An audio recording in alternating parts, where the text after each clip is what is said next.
We're going to call the meeting of the Township to order. Madam Clerk, would you call the roll?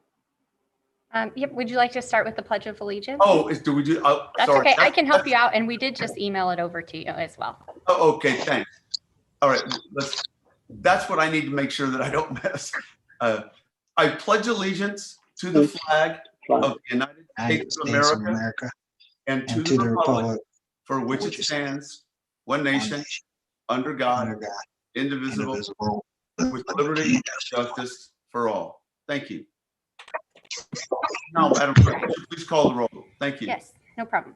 Trustee Matthey? Here. Trustee Bolin? Here. Trustee Milawambwe? Here, and excited to be here. Apparently so, dude, yeah.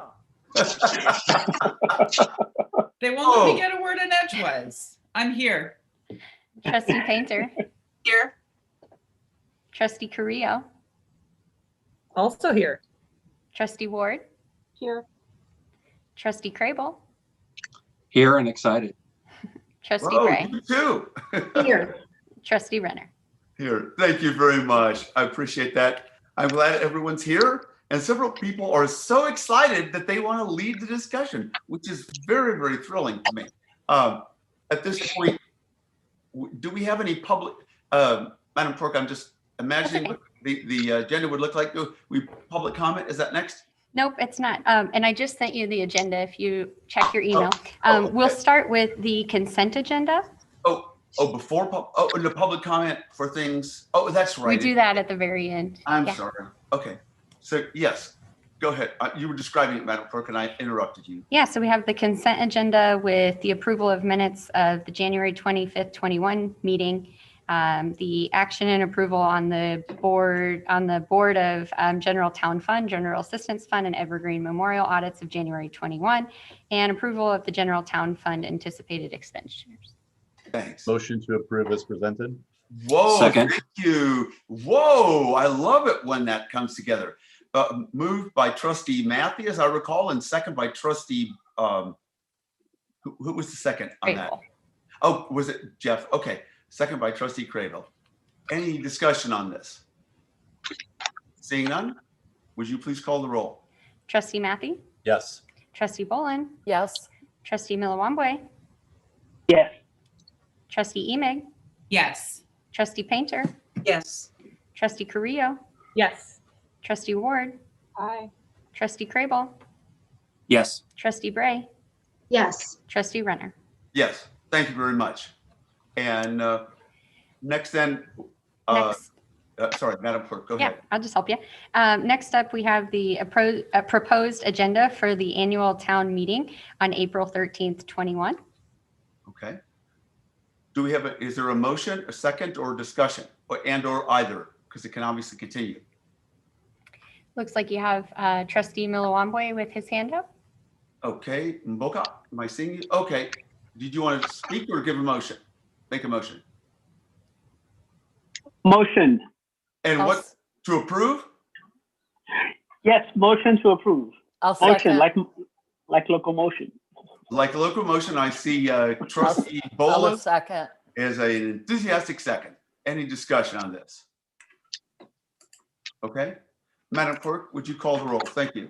Trustee Matthey? Oh, I'm sorry. Did somebody have a question? Sorry, it was on mute. It's not so much approved, but it's to adopt it. It is kind of in a stage where it can be changed in the future by March 1st. The constituents of the community can get 15 voters together and make change to the agenda. So. Okay. Right. Okay. All right. Thank you. Madam Clerk, go ahead. Trustee Matthey also has his hand up. Oh, I'm sorry. I didn't see you. Go ahead. Jamie? Yeah, I'm sorry. I was trying to motion before we got to this part. Is this going to be over Zoom or in person? Deb, what are you thinking on that? At this point, we're driving out of noise in person.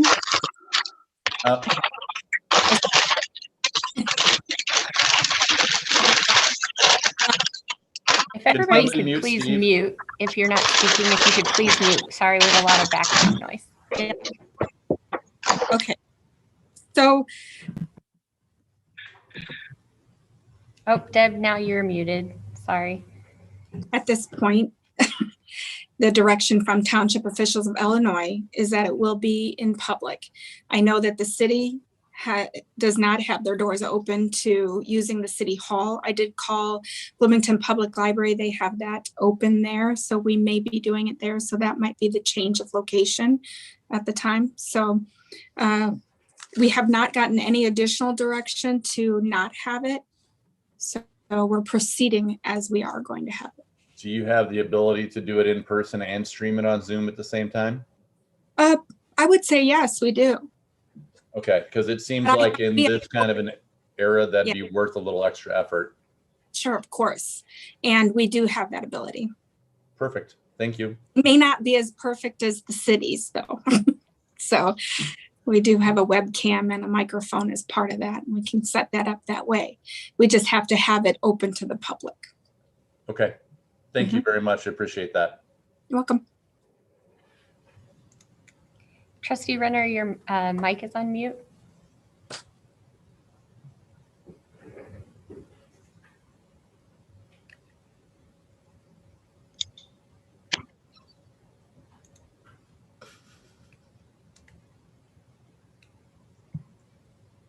I can just proceed with the roll call or for the vote, if that's okay. Just Sorry about that. I kept pressing *6 and it wasn't working, but okay, go ahead. Thank you. all right. So just as a reminder, we had a motion from Trustee Milawambwe and a second by Trustee Bolin. Trustee Matthey, Yes. Trustee Bolin, Yes. Trustee Milawambwe, Yes. Trustee Emig, Yes. Trustee Painter, Yes. Trustee Carrillo, Yes. Trustee Ward, Aye. Trustee Crable, Yes. Trustee Bray, Yes. Trustee Renner. Yes, thank you very much. Motion carried. We move on. And Madam Clerk? So the next item is resolution authorizing execution of an intergovernmental agreement between the City of Bloomington Township and various rural McLean County townships for general assistance administrative services. And the recommended motion is recommend the resolution be adopted. Are there any questions, or is it we start with the motion? Second? Looks like you Moved by have, Councilmember Milawambwe, Trustee Milawambwe. Is there a second? looks like Trustee Painter. Do I see Trustee? Oh, there she is. Okay, Trustee Painter is a second. Discussion, comments? Mayor, I do have a few questions. Sure, Trustee Craybill. Thank you. So Deb, I think this is great to help out, but how much do we think, like, how much is this going, how much volume do you expect to receive? You're on mute. I do that all the time. It's not a great impact. We took it on in an emergency kind of situation, like it was a quick response, and we did very well with it, which we knew we would. We do this every day. So it was then proposed to us just most recently to actually continue to do the services. So that's why the intergovernmental agreement is so important, to keep us from being liable for it, and yet do the service and share the information with the other townships for payment. We do not make payment through our office at all for any of the townships. Right. So we're working Right. with 4. I saw that. Yeah. And do you, so this, in your opinion, this shouldn't lessen response time for the other work that you do No. for people in our township? It actually has worked right into what we do. And it's run very well in the sense that we're using our visual GA system, which is our software program. So it's working great. Okay, good. No other questions. Thank you. Any other Question? questions? Oh, Trustee Milawambwe. Yes. So Deb, do you anticipate needing more staff to cover it, or are you going to cover with existing staff? We're perfectly fine covering it with the staff that we have existing. Okay. All right. Thank you. Anything else? Any other questions? Seeing none. Madam Clerk, would you call the roll? Trustee Matthey, Yes. Trustee Bolin, Yes. Trustee Milawambwe, Yes. Trustee Eming, Yes. Trustee Painter, Yes. Trustee Carrillo, Yes. Trustee Ward, Aye. Trustee Crable, Yes. Trustee Bray, Yes. Trustee Renner. Yes, thank you very much. Motion carried. Madam Clerk? Next up, you have reports by elected officials, beginning with Deb Skillrood and then Steve Scudder. Okay. Deb, want to go ahead? I had a lengthy supervisor's report. I asked if you hadn't looked at that already, that you do kind of review it. I'm planning on, for the annual town meeting, creating a lot of statistics. And so I've been working on that mostly. Workfare programs back in business for the Pots Recycle program. There's some things changing with that. Our bins did not work out and hold up as long. Luckily, they're recyclable through our program, and they'll add good weight to what we recycle for the pots. But we're building wood and painting them so that they'll be more durable. Questions? Oh, I'm sorry, Deb, go ahead. Let's see.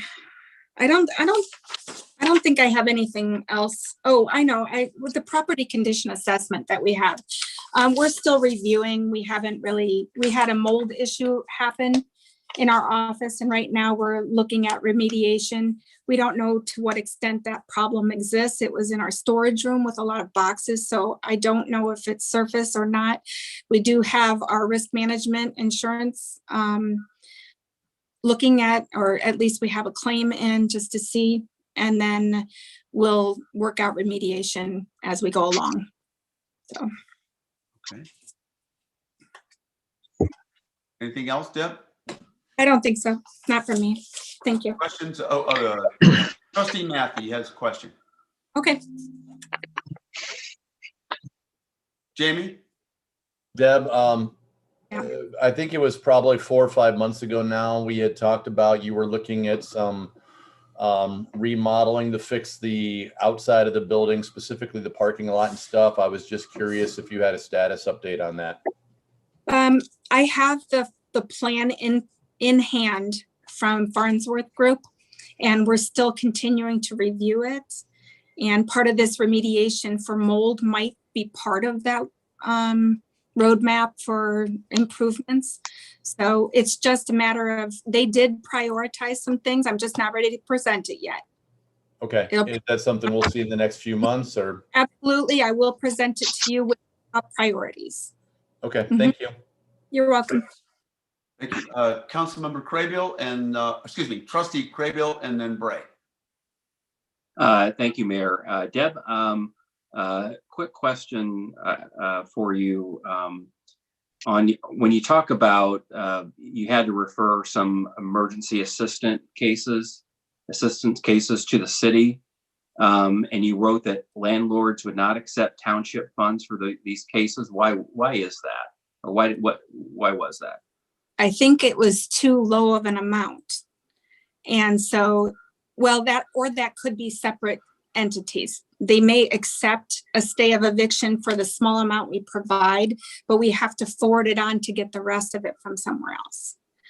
So sometimes they wouldn't accept it because there's different scenarios. Sometimes they won't accept it because it's just too little and they just want the people out. In fact, we had one of those for the outlying areas. That was a similar situation, so.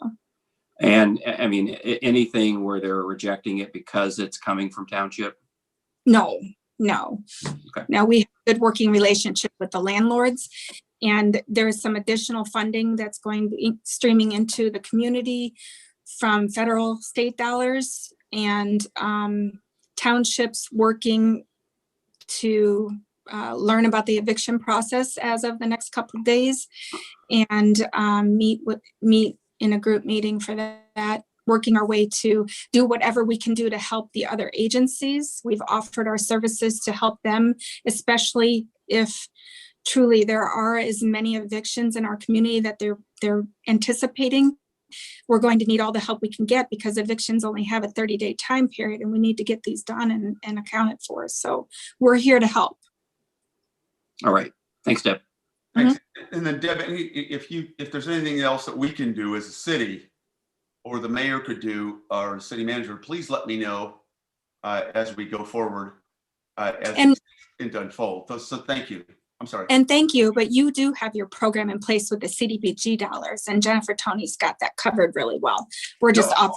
I meant in other ways. Oh, okay. I do have. The mayor, for example, has a really big mouth, I hear. In other ways, if we need to blow things open, and if people are whatever you need, just let us know. Okay, thank you. Thank you. I think it's going very well. I do have one more comment I'd like to make, not about that, but about the next. Before we do this, just let me ask Trustee Bray, and then I'll have you make your a comment that's not related to this. Trustee Bray. Oh, thank you. Thank you, Mayor. And thank you, Supervisor Skillroot, in particular for your memo, Township Supervisor's report to us this time, the thoroughness, very appreciated. I just wanted to make comment. I was just kind of struck about the incredible efforts that are set out here in this report, but then just getting down to some even the manual labor with the cemetery crew cleaning 46 dump truck loads of sticks from the ice storm. Just thank you for all the work you do, and please pass along to everyone that we appreciate it. I will. Thank you. That's helpful. Yeah, and I'm sure all of us would echo what Trustee Bray just said. Absolutely. Thank you. I'm sorry. Yeah, that's right. You had some other comments. Right. Just want everyone to remember next month is the public hearing at 5:15, and then the adoption of the fiscal year 2022 budget. Right. Thank you very much. Thanks, Deb. You. Appreciate that. We'll move on to Steve. Steve, are you there? I am here. Sure. Go ahead. Can you hear me? Yep, absolutely, Steve. You've got the floor. I'm stole my face today, so. The attached report is the school district report. It's the total assessed value for the whole city. It's broken down by the school districts that are inside the boundaries. The exemption lists are not all current. We don't have a dump of those from the county yet because those are done up there. But you can see how the EAV is affected by the amount of the exemptions that are claimed through the state, that are offered through the Department of Revenue at each county. So keep that in mind when we think the assessed value of the city is at over $2 billion, how much it reduces the amount you can tax to each, how much the tax base is eliminated through the exemption process. Any questions? Questions of Mr. Scudder? I'm looking, I don't see anyone from the township. Okay. Thank you very much, Mr. Scudder. We appreciate your help and all your work. Thank you. Thank you. Madam Clerk, we go from this to public comment now on township, correct? That is correct. Is there anyone who is registered? No, there's not. Okay. Anyone online? No, sir. Okay. At this point, is there anything else other than a motion to adjourn the meeting of the township? I would love to entertain a motion to adjourn the meeting of the township. So moved. Moved by Trustee Carrillo, second by Trustee Matthew. All in favor signify by saying aye. Aye. Aye. Aye. Aye. Thank you. See you in just a few minutes. Thanks.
Good evening, everyone. I just wanted to let you know that the mayor will be right on.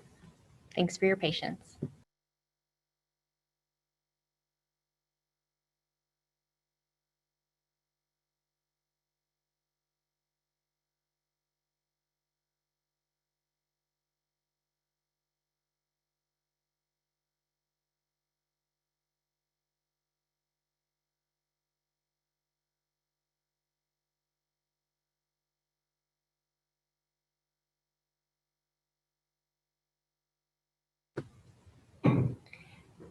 Councilmember Mboka, are you there?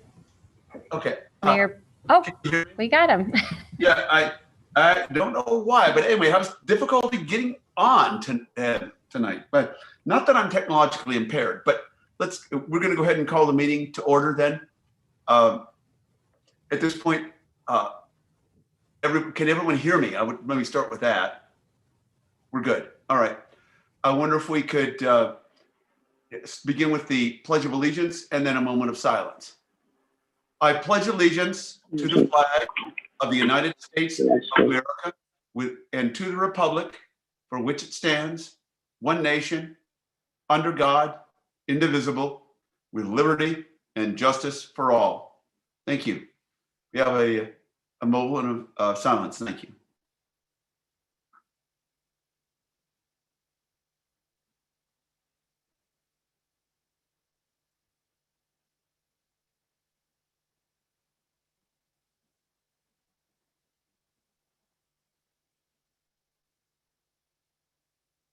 Thank you very much.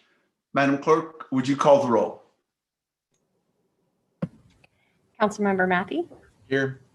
Councilmember Bolin, Here. Councilmember Milawambwe, Here. Councilmember Ime, Here. Councilmember Painter, Here. Councilmember Carrillo, Here. Councilmember Ward, Here.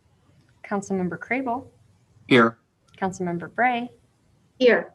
Mayor Renner. Here. Thank you very much. At this point, I'm going to turn this over to our city manager, Mr. Gleason. Some updates on our COVID-19 situation. Thank you, Mayor and Council. I speak to County Administrator Camille Rodriguez often. The only update that she asked me to share tonight are two things. One, with the weather that we've had, McLean County, state of Illinois, we're seeing doses for the vaccination doses for the COVID vaccinations, having troubles receiving those. And then also just continued appreciation that the city has allowed the county health department to use the arena as the vaccination site. More to come. Thank you very much. Any questions of Mr. Gleason? Madam Clerk, do you see any? I don't see any. I do not. Okay. Thank you very much. We're going to move next to recognitions and appointments. The first is one of the proclamation in memory of Judy Markowitz as requested by the administration. But this is certainly something that's a bittersweet for those of us who've been in Bloomington and knew Judy and were involved in her rise to being mayor and her work as mayor, her dedication as mayor for sure. So I'd just like to read the proclamation as it is presented, but certainly as mayor, I appreciate all that Judy did and all of our previous mayors. And the longer you've been mayor, the more that respect that you have for those who've gone before you and understand their trials, tribulations, and difficulties, even though they may have, morphed into different situations over time. In memory of Judy Markowitz, whereas the city reflects on the life and accomplishments of former Mayor Judy Markowitz, who passed away on Monday, February 15th, 2021. And whereas Mayor Judy is fondly remembered as Bloomington's first female, at this point, only female mayor, serving and guiding our city from 1997 to 2005. And whereas her welcoming nature and outgoing personality, she made people feel included and heard. And I would say that's the understatement for sure. Whereas she worked tirelessly against discrimination on the basis of sexual orientation, signing a human rights amendment in 2002. And by the way, where Bloomington led not just the state, the region, but the country in anti-discrimination. And whereas Mayor Judy was the first person to represent the sister city program in Asahikawa, Japan in 1962, a friendship still going strong nearly at this point, I would say over 60 years later. And whereas she led with a clear vision for the growth of our downtown, paving the way for projects that we continue to nurture and expand today. And whereas we are deeply saddened that in recent years, dementia diminished the gift she had for storytelling and connecting with others, but are comforted that her legacy will forever shine and shine brightly in our great city.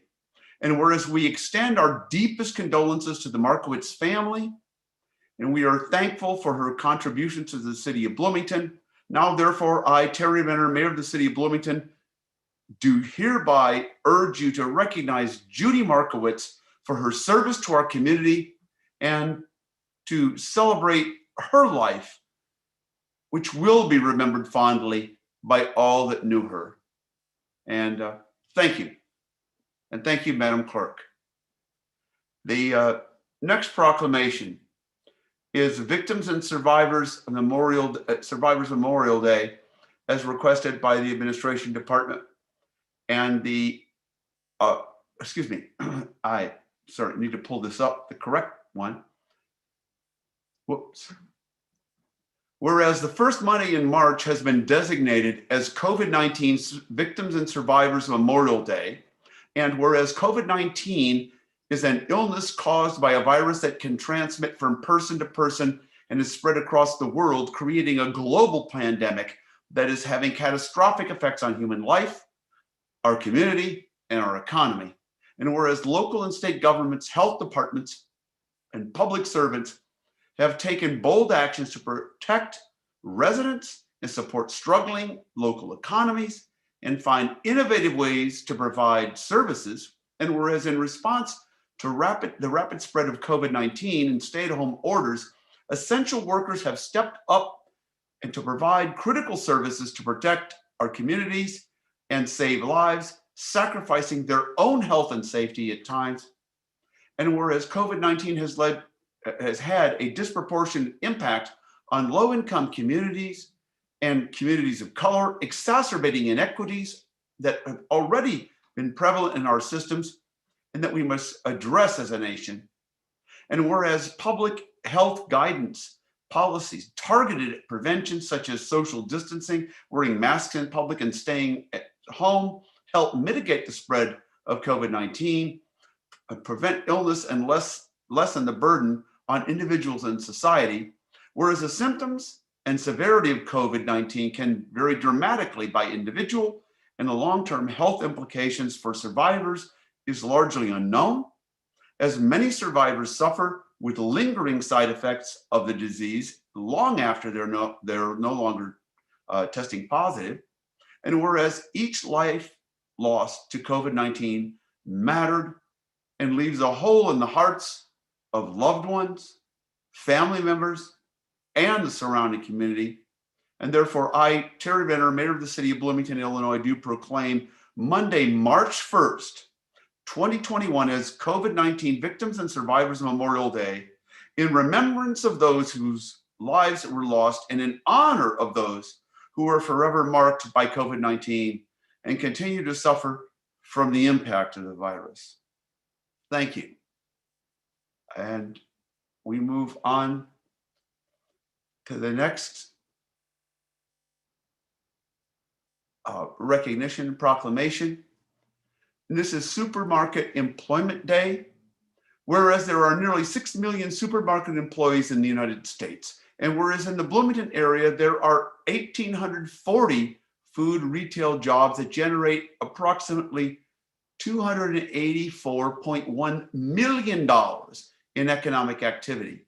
And whereas supermarket employees provide all Americans with access to safe, healthy, and affordable food, and whereas supermarket employees work to enhance the health and well-being of each customer.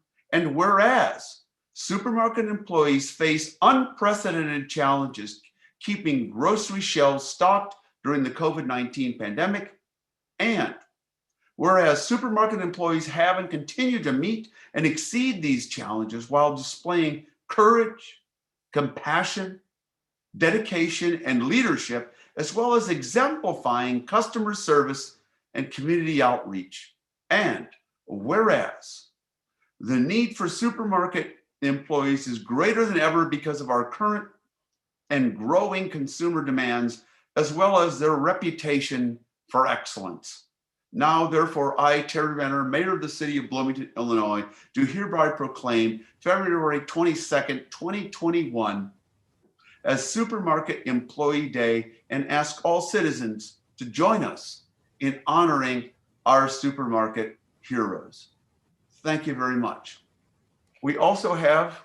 Mayor Renner, Oh, yes, sorry. if I could interrupt for just a second. We do have Beth Burke from Schnucks on the line as well, or is she here? in the meeting with us. If we'd like to give her a moment to accept and maybe say a couple of words. Absolutely. Thank you, Madam Clerk. Beth, are you there? I am. Thank you for this opportunity. It's quite an honor to be recognized. My team, we definitely gave them quite a meal today. And, they work hard. They work really hard. So it's nice for them to actually be acknowledged as frontline workers, which, grocery store workers typically haven't been. So it's really awesome that, that now they have a day that they can be celebrated and recognized and appreciated. Because, day to day in a grocery store, appreciation lacks a lot. So this really meant a lot to them. Thank you very much. We really appreciate that. And if you would please bring back to them the message that we're proud of them and we really honor and appreciate all that they do. Thank you. Absolutely. Thank you. Of course. At this point, thank you, Beth. And I apologize. I'm moving right along. Okay. All right. I apologize. I'm trying to find my, oh, here it is. This is the difficulty of the virtual era if you're not a millennial or younger. I'm going back to the agenda that I was sent electronically. Madam Clerk, are there any comments? Oh, excuse me, you needed to the recognition of the appointment to the Bloomington Housing Authority. Yes, that's correct. We're recognizing Terea Phillips to the Housing Authority Board. Is Terea online, or she wanted to say anything else? She's not. It's just the recognition of the appointment. Okay. Thank you very much. At this point, we move to public comment. Madam Clerk, are there comments from the public either to be read or to be delivered directly? Yes, so we have one person on the line. Diane Benjamin is with us virtually. And let's see here. Really? Diane, are you there? You might need to press *6 to unmute yourself. There you go. I'm here. It wouldn't be public comment if I didn't say, can you hear me now? There you go. Evidently you can. Okay, the first comment is for Terry. In 2017, you were on WJBC and you said that Bloomington would never be a sanctuary city. I can't wait till we get to the welcoming city ordinance tonight to see if you have any principles or values or if they change the way the wind blows. But what I really called about was in September of 2019, Kirk Allen of the Edgar County Watchdog spoke about a cover-up of a bad police officer in the city of Bloomington. That cop was allowed to resign instead of being prosecuted. He was accused of fabricating evidence. Since Kirk can't be here, I'm here to make sure everybody knows that the Watchdogs published the story today. It would have been nice if he could have confronted you in person, since we got lots of comments about there's nothing there, it's just personnel. Well, it wasn't. They filed a lawsuit against the city of Bloomington, and the story that they posted today has all the evidence that they got because of the lawsuit. And the citizens of Bloomington should be very happy to know that they paid the legal fees for that lawsuit. So much for transparency. But it's even worse than that. Because this officer was allowed to resign instead of being prosecuted, it tarnishes the reputation of the entire Bloomington police force. I'm sure they knew that this officer was dirty, but Bloomington just passed him along to the next job without prosecuting, without holding him accountable, without putting anything on his permanent record, and without revealing his character or lack thereof. I urge everybody to go to the EdgarCountyWatchdogs.com website and read the story for yourself. It's very comprehensive. It's very long. They've actually been holding the information since June, hoping that the council would go back to meeting in person. But since they didn't, they decided to publish the story today. Thank you so much. Okay. Are we back? Okay. Madam Clerk, is there anybody else? There is no one else. Well, then actually, I know we're not normally supposed to respond, and I don't normally respond, but given the outrageous nonsense that we've just heard from probably one of the least credible mouths in the entire county, I'm just saying, nobody's pushed anything under the rug from any of our police officers. That's not the case. That's not how we do things.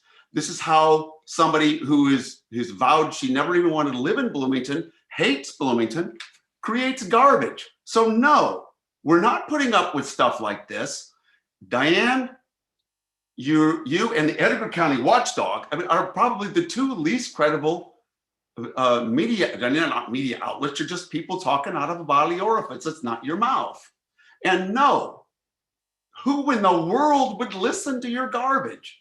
Our police officers have done an appropriate job. The state's attorney's office has done an appropriate job, and we're moving forward with these things. And this kind of nonsense of you individuals who can criticize and have never ever had to make a decision in your life that affected anybody else are really disgusting and sickening. And I'm sorry that some people won't like this, but frankly, tough. Sometimes the truth hurts. And we've done an outstanding job. I commend our police administration. I commend our police. Nobody are putting anything under the rug, and they haven't. And by the way, with welcoming cities and sanctuary ordinance, once again, Diane, you have no idea how to listen to reality. Sanctuary cities are not welcoming cities ordinances, just like the sky when it's blue is not gray. Some people just don't understand reality. And at this point, we're going to move on. Mayor, if we could, yes. I just need to read one name for an emailed public comment, and that was to Christina Deutsch. Thank you. I appreciate that. And thank you, Christina, for your responsible comments in contrast to some who go in the other direction. At this point, we have a consent agenda. Are there any items that any member of the city council would like to have removed for separate consideration from the consent agenda? Councilmember Cadillo. I'd like to have us pull I and G, please. I and G, sorry, shoot. I'll be right there. Okay, I and G. Okay.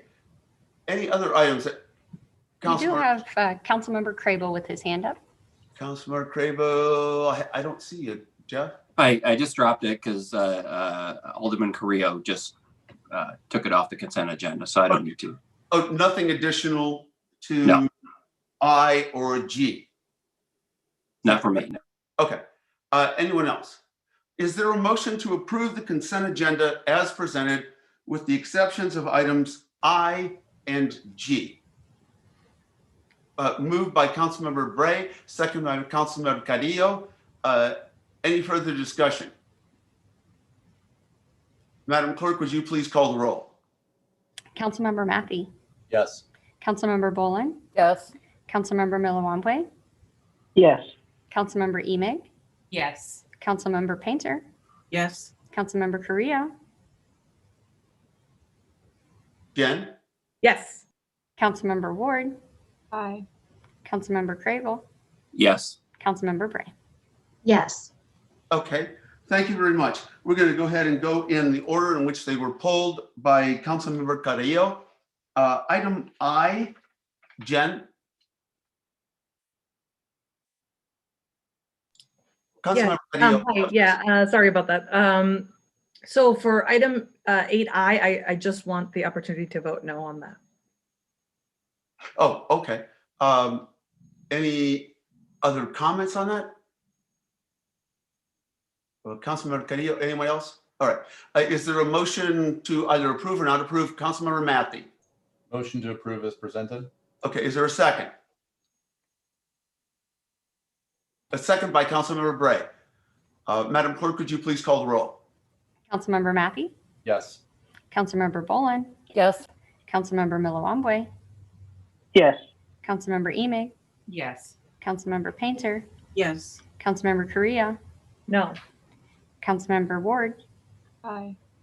Councilmember Crable, Yes. Councilmember Bray. Yes. Thank you very much. Motion carried. Next, we move to the other item, item G, as in George. Councilmember Carrillo, you had pulled this. Jen? Yeah, I guess I understand from an email that the city manager sent that there had been a typo or like a failure to include one of these drop boxes that is supposed to be in Bloomington. So I appreciate the clarity on that. I guess do want to ask whether there is a time crunch on this. It's just something I want to dig deeper into. Just seems like a lot of money to be having these drop boxes, especially when we have this convenience center already there. So like my instinct is why wouldn't we want to direct people to the convenience center and expand upon what we have as opposed to have them spread out all over. But yeah, just kind of want an opportunity to touch base with constituents and kind of hear more about this. So unless there's some really good reason that we need to vote on it tonight, I'd love for us to give ourselves more time. Tim, or anybody, any comments? Oh, Mayor, if that's council's desire to hold this, we could hold it to one of the March meetings. This was pulled also to have proposed language for an amendment that Alderman Crable has. So two different things here. Would like to tuck into the agreement, if it's going to advance tonight and be approved by council, that a Bloomington location will be identified, and it not just something that the parties agree to, which is the case between the county, town, and city. Okay, if you would clarify that, Tim, for us, so this evening, if you would clarify what you were intending. So if by advancing, if council passes this evening, that's one track. If council wants to wait till the next meeting to finalize this, what are the implications for us? Let me take this down, Alderwoman Carrillo's question about taking it back to constituents first. We do have a March deadline, I believe, where the town of Normal holds the original agreement with Midwest Fiber. So there is a time component to this. I think the county is working its way through the finance committee, and they're not going to have it in front of their council, their board, until March. So we do have until March. I think our first council meeting is March 8th. If the rest of the council feels like it needs additional time to check with their constituents, to check the value of this, understand that. Now shift gears. When we were talking with the town of Normal, the attorneys, the county, and then Camille Rodriguez and Pam Reese and I, it was understood, and all parties agree through a confirmation email earlier today that a Bloomington site is what's going to occur. But it's probably best, and Alderman Crable's one that caught this in reviewing the packet. It probably is best to capture that language in the item that's before council tonight. So Alderman Crable is prepped with an amendment to this, and we have let the county and the town know that we will likely be advancing this if it's council's desire to include language that one of the 4 Dropbox locations will be in Bloomington. Okay. I'm gonna Can I start ask with, a follow-up? excuse me, who? Can I ask a follow-up? I just want clarity on the motion. Okay, go ahead. Go ahead, Claire, in the motion. Yeah, I guess my question is whether we can just not pass that amendment tonight. If we vote to table it and pick it up on March 8th, then that's an amendment that we could make at that time, right? We can do pretty much whatever we want on the floor. The only thing we can't do is add something that's not on the agenda. Got it. Okay. So we can pretty much do, at this point, we don't have a motion, but I am going to go to Councilmember Bolin, who I saw first, then Bray, and then Crable. That's the order that I saw them, and there may be more, but I'm going to start with, let's see, Donna, Kim, and Jeff. Go ahead. Yeah, within the packet, my understanding is that Bloomington drops off approximately 1/3 of the collection into those collection boxes. And then in addition, we have the curbside, but I do not believe the convenience center accepts very much recycle. That's pretty much more for other types. Correct me if I'm wrong on that. Yeah, can we have a clarity on that? Because I know I've gone there and I have had some recycling, but is that not encouraged? If we could have some clarity on that. Mr. Gleason? I think what I'll do is Public Works Director Kevin Cothey's on. Kevin, could you provide some clarity on the recycling question at the convenience center? But Alderwoman Bolin, your question about the Ecology Action Group, Michael Brown's group, it did estimate in, I guess, an audit last year that about 1/3 of what is dropped off at the existing locations is from the city of Bloomington. So that's accurate. Kevin? Yeah, thank you, City Manager Gleason. The primary focus of the CCC is not recycle drop off. If somebody brought something there, we would take it, but we're not really set up the same way that the drop boxes are. If anybody have visited the ones in Normal. And the truth of the matter is those boxes are taking probably recycle from people that are not customers of the solid waste program in Bloomington. Okay. Thank you. Okay. Anything else? Okay. We're going to move to, excuse me, I'm sorry. Councilmember Bray. Thank you, Mayor. And thank you for the opportunity to discuss this. I'm thinking that the work that we've done here with our government partners is valuable. And if it can be, and I hear from constituents who are saying they favor recycling, can't we have drop-off centers? Why do we have to go to Normal to do this? And so I find myself, you know, from a green, I guess, perspective, looking to support this. If we know what that amendment is, and it's my understanding from the information we received pre-meeting that Alderman Craybill may have an amendment for us that includes our Bloomington site. How do we get, Attorney Jeff Jurgens, how do we get to moving this forward tonight with an amendment?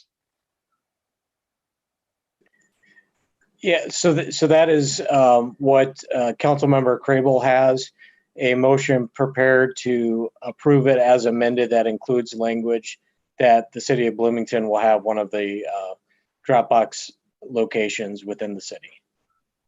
Just to clarify with Kim, at this point, this is just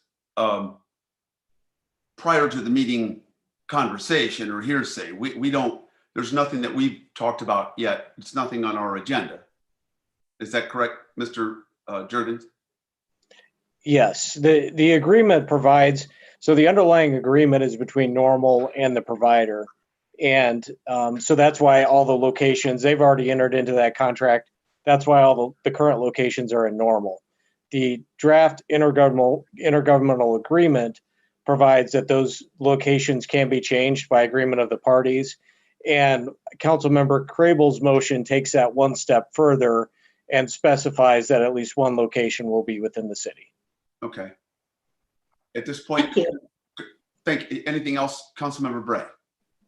No, I'd like to hear the amendment that Okay. that Councilmember Crable wants to bring forward. Yeah. Thank you. At this point, we do have Councilmember, as I have in order, Councilmember Crable, Milawambwe, and Matthew. Councilmember Crable, do you have an amendment as we have been titillated with the rumor? Well, I guess before I bring that up, I just want to say that, I understand Alderwoman Carrillo's, points. Also, if we think about it, we're spending money and we've got, some issues with our, solid waste from a financial perspective. And, maybe there's some more imaginative things we could do with that money. But I do have an amendment ready and I'm willing to do that. I just wonder procedurally, maybe this goes back to Jeff Jurgens, if there was going to be an amendment made to table this, right? Should that amendment be, or should that motion, if there's a motion to table this, should that motion be made first and voted on before we go to a motion to approve? With essentially, right? I mean, I think we can. That's pretty clear, Mr. Jurgens, right? It matters which one goes first, right? Is that correct? Yeah, it depends on who makes the motion first. So if you want to defer to a motion to table, or if you want to go ahead and make your motion, either is at the pleasure of the council. Okay, well, Jeff, I'm going to go ahead and since you apparently have a motion to make, I'm going to go ahead and go to you, and you make a motion. Okay. We have a second, and okay. Councilman, I'll follow your directive. Whoa, excuse me a second. Councilman Milawambwe and Matthew, you are in the queue, and I see some other. I see at least another second hand up. This does not at all have an effect on what we're going to be dealing with in terms of talk this evening. So I'm just asking, Jeff, do you have an motion, and what is that motion?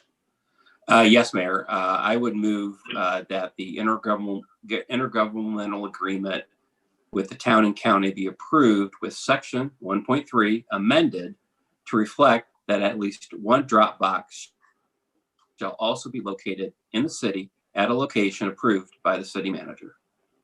Okay. And I see a second with a finger. Is that correct, Councilmember Matthew? Okay, so we have a motion and a second. So let's continue. Anything else you want to add to your motion in discussion, Mr. Councilmember Crable? No, nothing to add. No, okay. Councilmember Milawambwe and then Matthew. Okay, sure. And I'm sorry if I missed this, because when Tim was speaking, it was a little muffled on my end. So did Tim, did the city manager talk about the actual location? Do we know where the location is going to be? I did not cite any actual location, but I will share that in the conversations with Camille Rodriguez and Pam Reese, we were thinking the west side of the city. That would also be a good location for county residents as well, but nothing has been finalized yet. Okay, thank you. Okay, at this point, anything else, Councilmember Milawambwe? Okay, Councilmember Matthew. No, that's it. Oh, I'm sorry. Thanks, Mayor. Councilmember Matthew. So this is a direct result of a couple of years ago. The Ecology Action Center came to us and asked us to pass a resolution requiring all apartment buildings and businesses to provide recycling in the city of Bloomington. And we elected to not do that at that time. These drop boxes are where people who live in apartment buildings that have private trash collection, it's their only option to bring recycling or bring materials to have them recycled. So if roughly a third of the usage is by City of Bloomington employees or residents, then I think it's perfectly reasonable that we pay part of that bill the same way as we have an agreement with them for electronics recycling that we entered in, because we know Bloomington residents take electronics recycling to the town as well. So that's why I'll be supporting this. Okay, thank you very much. Let's see, Councilmember Carrillo, I think you have the last word or comment, at least at this point. Yeah, I guess for me, it's important to just like take a little bit of time to think this one through, because I realized that we did not pass the ordinance requiring there to be recycling provided to folks who live in apartment buildings. And yeah, I guess this is an alternative, but it leaves a lot of people out. So like if you've ever tried to haul your recycling on a bus, like it's not fun, right? And it's not fun to take it to Normal, and it probably wouldn't be fun for most people to end up having to take it, even if it was on the west side. Like, you know, if you can't walk it there, it's good. It's, you know, it's a trek. So I'd like to see us aspire to more, but at a minimum, I'd like just some time to like think this through and talk this through with constituents. And if there is no harm in waiting, then I guess that's my question is, you know, what's the harm? So you're essentially speaking against the motion, but not because of it. Substantively, you'd like more time, is what you're saying. Okay. Other comments before we vote on the motion that's on the floor? I don't see any from council members. Okay, Madam Clerk, would you please call the roll? And if you could restate the motion that's on the floor. So the motion on the floor is to approve the item with section 1.3 of the IGA to require that a site in Bloomington be approved, and it be approved at the city manager's discretion. Okay. And it was, the motion was made by Councilmember Crable and seconded by Councilmember Matthey. Okay. At this point then, Madam Clerk, would you please call the roll on that motion?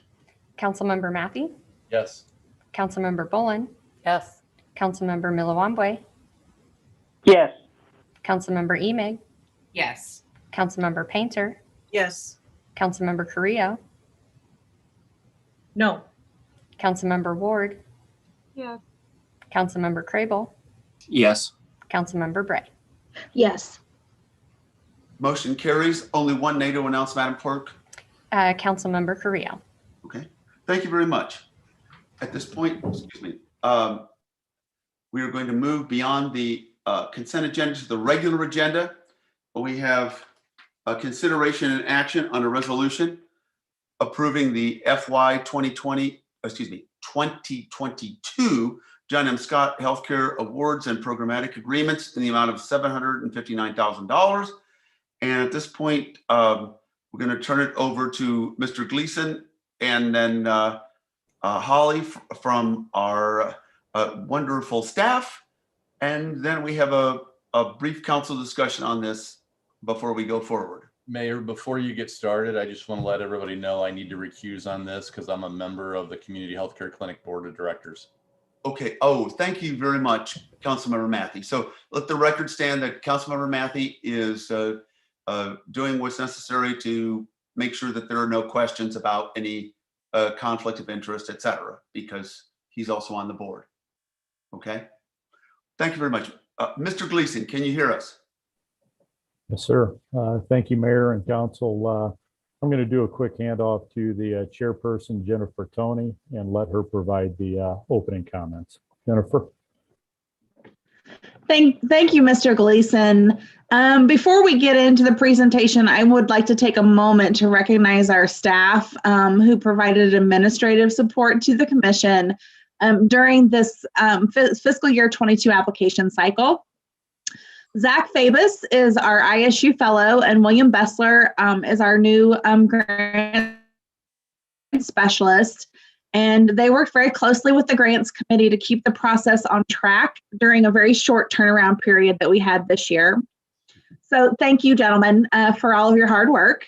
Now, Holly Ambule will provide us a short presentation outlining the commission's progress in transitioning to the new grants only format. Holly is the current chair of the commission and has been the driving force behind moving the new grants program forward.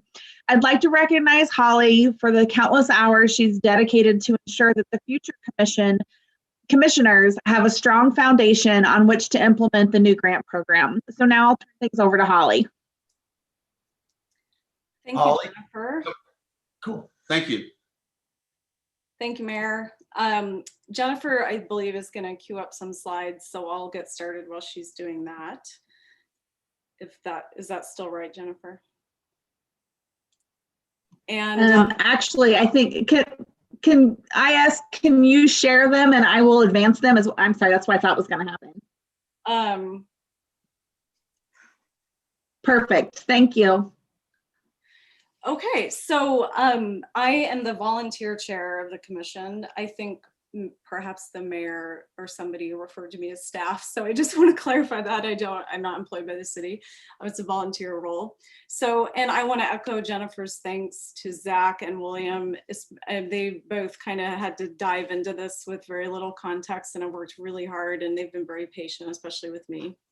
So thank you to them and to Jennifer as well. It's been a real pleasure to work with the team.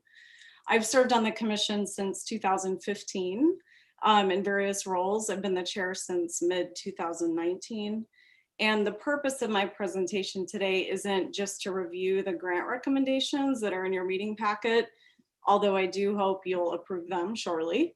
But rather my goal is to build some awareness about the commission's grant program and reflect on what we've learned as we approach a pretty significant transition. As the volunteer commissioner, I've leaned heavily on my professional experience. I served as a former health and budget policy advisor in for the Arizona governor and in the Arizona legislature, and a former health policy director for various nonprofits in multiple states.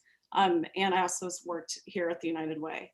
Currently, I work closely with regional nonprofits in my role with Illinois Partners for Human Service. So that's the expertise I brought to this role. I have a lot of experience with grants and the nonprofit community and health policy. So I also want to recognize my predecessor as chair, who's Sue Grant, as well as two other very long-serving commissioners, Dr. John Couillard and Dr. James Swanson. The four of us are all reaching the end of our terms in April, and we're preparing carefully for that transition because the commission's about to lose quite a bit of institutional memory. I also want to recognize our other commissioners. Those include Dr. Karen Stipp, Willie Halbert, Bernie Rosinski, Angie Chisinski, Dr. Faley Sebastian, Dr. Judy Newbrander, and Dr. Colton Sylvester. These are all dedicated, conscientious, hardworking healthcare and community experts, and I'm very humbled to serve and lead this group of people. Some of you are more familiar than others with the history and work of the commission. So for those that are less familiar, because you're new as a trustee, I would suggest you visit all of the trust documents, which are all on the city's website. If you go under your department list, you'll see a John Scott page, and you can find everything there, including the amended declaration of trust and the original will and everything that you would need. So the role of the commission that I chair is to advise you as the trustee about how to invest the trust in our community. Jennifer, you can go to the next slide, please. So the trust is a very stable funding source. It's invested in just 4 low-fee, passively managed Vanguard index funds. It's become more valuable in real terms over time, even when you adjust for inflation. And today it's worth around $16 million. I checked that to confirm that at the end of the last month, and that's still true. The amount available to spend every year is governed by laws about private trusts, and we calculate the budget based on specific bylaws and policies that we have in place. So we can't spend nothing since it's set up to benefit the public good, but neither can we spend too much or cut too deeply into the principle, or else we won't have it for posterity. Next slide, please. The annual budget is calculated using a 5-year rolling average of the trust performance in the stock market. And taking this long-term approach makes annual spending relatively smooth over time, even if there are significant short-term changes in the stock market. The tools we use to calculate spending were created by State Farm investment bankers years ago, and they're very reliable. The calculations generate a permitted spending range with a minimum and a maximum, and this range offers the commission some discretion to spend more when the needs are greater, like now. And this year, the commission is recommending that you approve the maximum amount of spending permitted by our formula. Grants in this recommendation account for almost 94% of the total fiscal year 22 spending. At only 6%, administrative costs are very low and investment in the community is maximized. This budget positions the Commission's grant program as one of the largest local funders, if not the largest currently. Next slide, please. In our various roles in relationship to the John M. Scott Healthcare Trust, everyone's first obligation has to be ensuring fidelity to the Scott's wishes. Until 2018, the Commission did so mostly through a direct services model, reimbursing local healthcare providers for units of service. Health reform shifted that landscape, and now we've transitioned to a grants-only model. My major task as chair has been since 2019 to lead that transformation with stakeholder input and implementing replicable processes and procedures so that this program will outlast those of us that are leaving. Our grant-making model is unique and intentionally does not duplicate the work of other major funders. In contrast to many funders, John Scott permits overhead and program grants and funds multi-year general operating grants. Additionally, John Scott is the only local funder specifically focused on healthcare, health outcomes, and health equity. The Commission collaborates directly with the McLean County Community Healthcare Council Steering Committee, which includes our 2 hospitals, health department, and Chestnut Health Systems. Without this partnership between the Health Council and John Scott, there would not be a dedicated local funding source to support the implementation of the Community Health Improvement Plan, and therefore I believe major progress on the plan's objectives would be less likely. The Commission also awards block grants. So for example, if a provider offers general mental health counseling and telepsychiatry, they get 1 behavioral health block grant to allocate across both programs in the way that works best for them. Our approach provides flexibility, predictability, and stability to local nonprofit employers, which allows them to make longer-term plans and investments in integrated care. The Commission is now providing significant support to 20 organizations, and these investments are creating jobs in our local economy. In fiscal year 20 and 21, grantees added at least 4 new FTE, and using grant funds supported many other previously existing positions. These workforce expansions are only possible because we permit grantees to use funds for overhead costs, which many funders do not allow. John Scott grant funds also provide the local match that draws down at least $400,000 additional federal dollars. Next slide, please. We ask applicants to discuss how they will support social determinants of health in their work with these funds. If you aren't familiar with social determinants of health research, in short, it tells us that health outcomes listed on the bottom of this slide in the orange box are highly predictable based on what happens in the columns above. But more importantly, that the 5 columns on the left side collectively are more influential on health outcomes than what happens inside the traditional healthcare system shown on the far right. Further, the research tells us that what most costs, hold on, let me this is over. The research tells us that most costs in the healthcare system on the right column are associated with things in the left columns. So it tells us, for example, that you can predict someone's life expectancy based on their zip code. That all means that we can't create health and wellness in McLean County without addressing the 5 columns on the left. Next slide, please.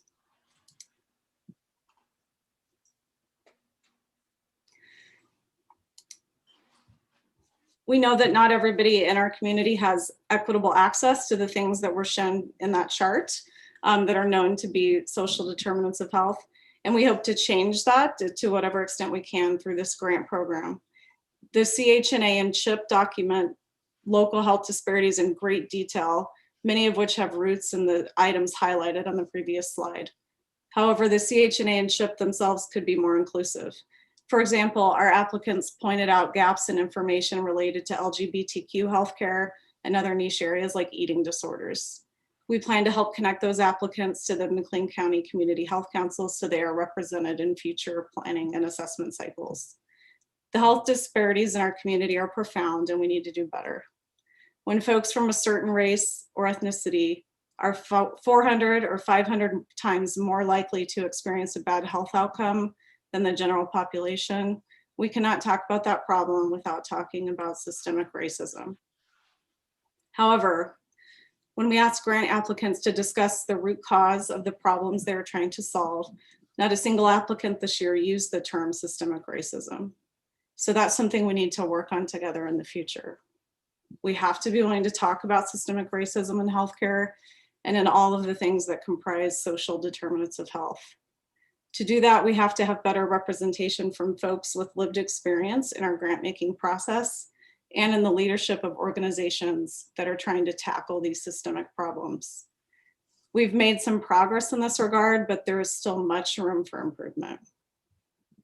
As we've reached out to potential grant applicants, commissioners, and grant scorers, we've shared messages through the PATH newsletter, email campaigns, press releases, WGLT coverage, Human Services Collaborative, the ARC Nonprofit Quarterly, social media, the Facebook Grid group, NAACP, the Black Chamber, 100 Black Men, and so on. We're always open to ideas about how to do this better and make local funding opportunities more equitable and inclusive. Next slide, please.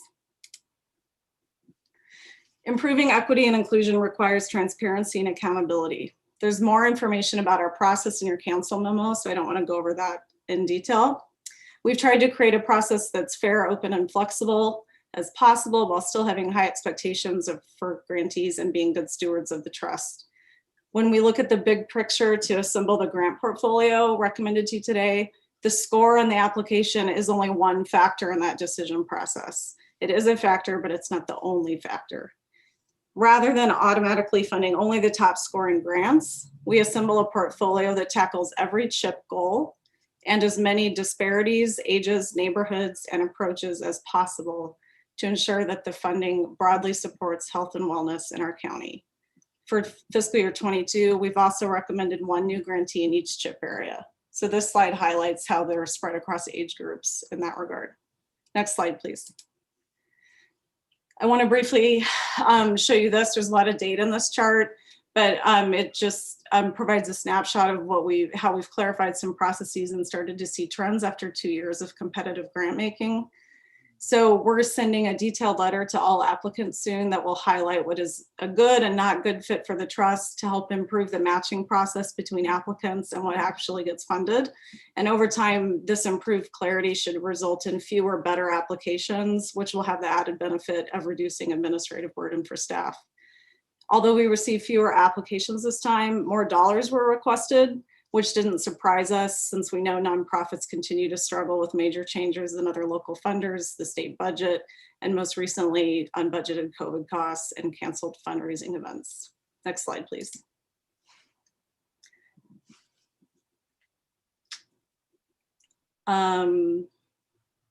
Sorry, I gotta have myself here. Okay, there we go.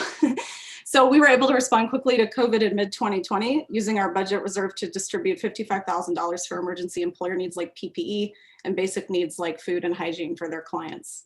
We coordinated that process with the Community Foundation to make local dollars go further. Agencies applied once to Illinois Prairie Community Foundation, and then we shared proposals and coordinated our response. It was a really fantastic collaboration. I'm very grateful to them and their staff. And I hope more of this kind of thing will happen in the future because it benefits everyone when local funders work closely together. Next slide, please. We've learned a lot about the gaps in basic needs over the past couple of years, and COVID has certainly exacerbated those needs. In fiscal year 20 and 21, we made 4 small grants to cover units of service and kind of test where there might be persistent gaps. That was under category 3. These smaller category 3 grants were made to the city of Bloomington Township, Normal Township, Promise Councils, and McLean County Health Department. This slide shows how those funds were applied since January 1, 2020. All 4 of the grantees have some dollars remaining, so their grants will be extended into fiscal year 22 and remain available to cover emergency needs for folks in our community. We've seen that folks need help paying for high out-of-pocket costs for medical appointments, medical supplies like bath chairs, support hose, ostomy supplies, and hygiene products. Some folks need help getting food and gas after losing a job. Some face water and electric shutoff threats. In one case, such a threat occurred following hospitalization of a child for a respiratory crisis, which put the child at risk during their recovery. Townships covers similar needs, but GAF's Persistence Township Emergency Assistance is constrained by law to one-time support and requires that a child be in the home. Township General Assistance is available for rent, mortgages, and utilities, but excludes repairs such as HVAC, like heat and AC, which can compromise health, or meds when it's unstable. As shown, oral health is a big gap. McLean County Health Department's grant funds help pay for out-of-pocket costs when needed and help make up the difference between the cost of care and what Medicaid actually pays. However, they cannot meet demand themselves at the current scale. Next slide, please. I'm almost done, bear with me. The Commission has a long history of attempting to make small improvements in access to oral health care. Prior to fiscal year 20, the Commission helped support the semi-annual free extraction clinics and reimburse providers for the out-of-pocket costs for specific procedures. In 2020, the Commission made a large multi-year general operating grant to the community healthcare clinic to support the integration of oral and primary health care for persons without Medicaid or private insurance coverage. For fiscal year 22, the Commission's recommendations include a $100,000 capital grant that should ensure the opening of a new oral health clinic in the county's highest need zip code by fiscal year 23. This clinic will be located at Chestnut Health Systems Family Health Center in West Bloomington, which will accept all kinds of insurance. The Commission expects to continue investing in the community healthcare clinic as well. Between the two, we should see a significant positive impact on local oral health care access. Next slide, please. In addition to the oral health capital grant to Chestnut, we've recommended $75,000 in capital funds to go to Home Sweet Home Ministries for the relocation and expansion of their Bread for Life food co-op and food pharmacy. That's pharmacy with an F. Both of these projects are shovel ready, so we can be sure these large amounts of money won't just sit on the shelf for a few years while fundraising continues. The Commission applies a higher standard for capital grants, requiring more scores, some of which were provided by folks with expertise in construction and project management. Since the Scotts originally intended to use their estate for the capital construction and general operating costs of a new hospital, we feel confident that providing capital funding is an appropriate and honorable use of trust funds. Further, it's clear from the applications we've received that nonprofit agencies in our community legitimately need more capital funding. Many of our nonprofit employers occupy aging buildings that need serious investment with HVAC, roofing, and other systems. Yet capital funding is like the unicorn of the nonprofit world. It's extremely rare. And I would suggest this is an issue that warrants more coordinated attention in our community in the future. We need to find solutions for this problem, but it will take collective action. And last slide, please. Pending your final approval shortly, the grants recommended in your meeting packet, which includes those big capital grants, will be distributed in May. Also in May, at least 4 new commissioners will begin their 3-year terms. You can expect to receive our recommended nominations for those open slots in April. My own term ends in April, and I'm working hard to make sure that this transition happens well. And I'm confident with your continued thoughtful oversight, qualified commissioners in the pipeline, and continued community engagement, the trust is in very good hands and will continue to do much good. Thank you for the opportunity to share all that with you. And now we can take questions if needed. Okay. We actually don't have a budgeted question and answer time. Are there any brief questions that members of the council might want to ask? Okay, well, I've got several here. So, because we're way over time, actually. Can I have a motion to extend this by, let's say, 15 minutes, and hopefully we can go through this, because we've got a pretty packed agenda here this evening. Mayor? Yes. Sorry to interrupt. You do have 10 minutes of council discussion budgeted. I know, but we've gone over that. We've gone way over 20 minutes already. Okay.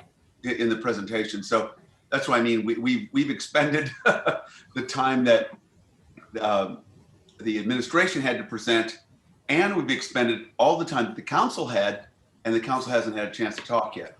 So, Councilmember Carrillo, Yeah. I'm just going to make the motion that we extend by 5 minutes. 5 minutes? Okay, let's try that. Okay, 5 minutes. Is there a second? Second by Councilmember Crable. Madam Clerk, would you call the roll? Quickly. Thank you. Councilmember Mathey? Oh, sorry, he's recused. Excuse me. Councilmember Bolin? Yes. Councilmember Milawamwe? Yes. Councilmember Emig? Yes. Councilmember Painter? Yes. Councilmember Carrillo? Yes. Councilmember Ward? Aye. Councilmember Crable? Yes. Councilmember Bray? Yes. Great. Thank you very much. So I'm going to start, let's see, I'm going to go from my left to my right from the people that I see. Councilmember Crable, Painter, and Carrillo. Thank you, Mayor. I'll be quick. I just want to thank Holly and all the people that were involved in selecting the grants. I think John M. Stott is doing a great for the community. I would just mention, you talked a lot about oral health, and we sometimes forget oral health is really medical health. And so if you have better oral health, your health in general is going to be better. And I really liked your talk about systemic racism. So I appreciate all that. Thank you. Thank you very much. Councilmember Painter and Carrillo. Thanks. I just want to echo what Jeff said. Thank you so much, Holly, for this excellent report. It's a great comfort to know that you're so forward thinking and you're addressing systemic racism and the root causes of inequity in healthcare. And I'm extremely excited that we're going to be getting a dental clinic. That is something that we've been hollering for years, and I'm excited to see that moving along. Thank you once again. Yeah, and I'd like to echo what Councilmember Painter had said. That's absolutely right. What you said. Thanks, Johnny. Councilmember Carrillo and then Bray. Yeah, I also just wanted to thank you all for the comprehensive approach with which you gave us this presentation and the way that you look at your work. Like it's very holistic and it's like through an equity lens. And I think that it's sometimes hard to admit like the places that we're falling short and the gaps in our own processes, but really appreciate you all having like the ego strength to like look at what could be done better. So thanks. Thank you, Jen. And then Councilmember Bray. So I have a question for Attorney Jeff Jurgens. As we look at our program materials for this evening, do we need a motion to pass this resolution? Yes. I'd like to make that motion. Okay. Moved by Councilmember Bray. Is there a second? Second by Councilmember Painter. Yes, I love to see that. Okay. Any further discussion at this point before I ask for a vote? Seeing none, Madam Clerk, would you please call the roll? Councilmember Bolin? Yes. Councilmember Milawamwe? Yes. Councilmember Emig? Yes. Councilmember Painter? Yes. Councilmember Carrillo? Yes. Councilmember Ward? Aye. Councilmember Crable? Yes. Councilmember Bray?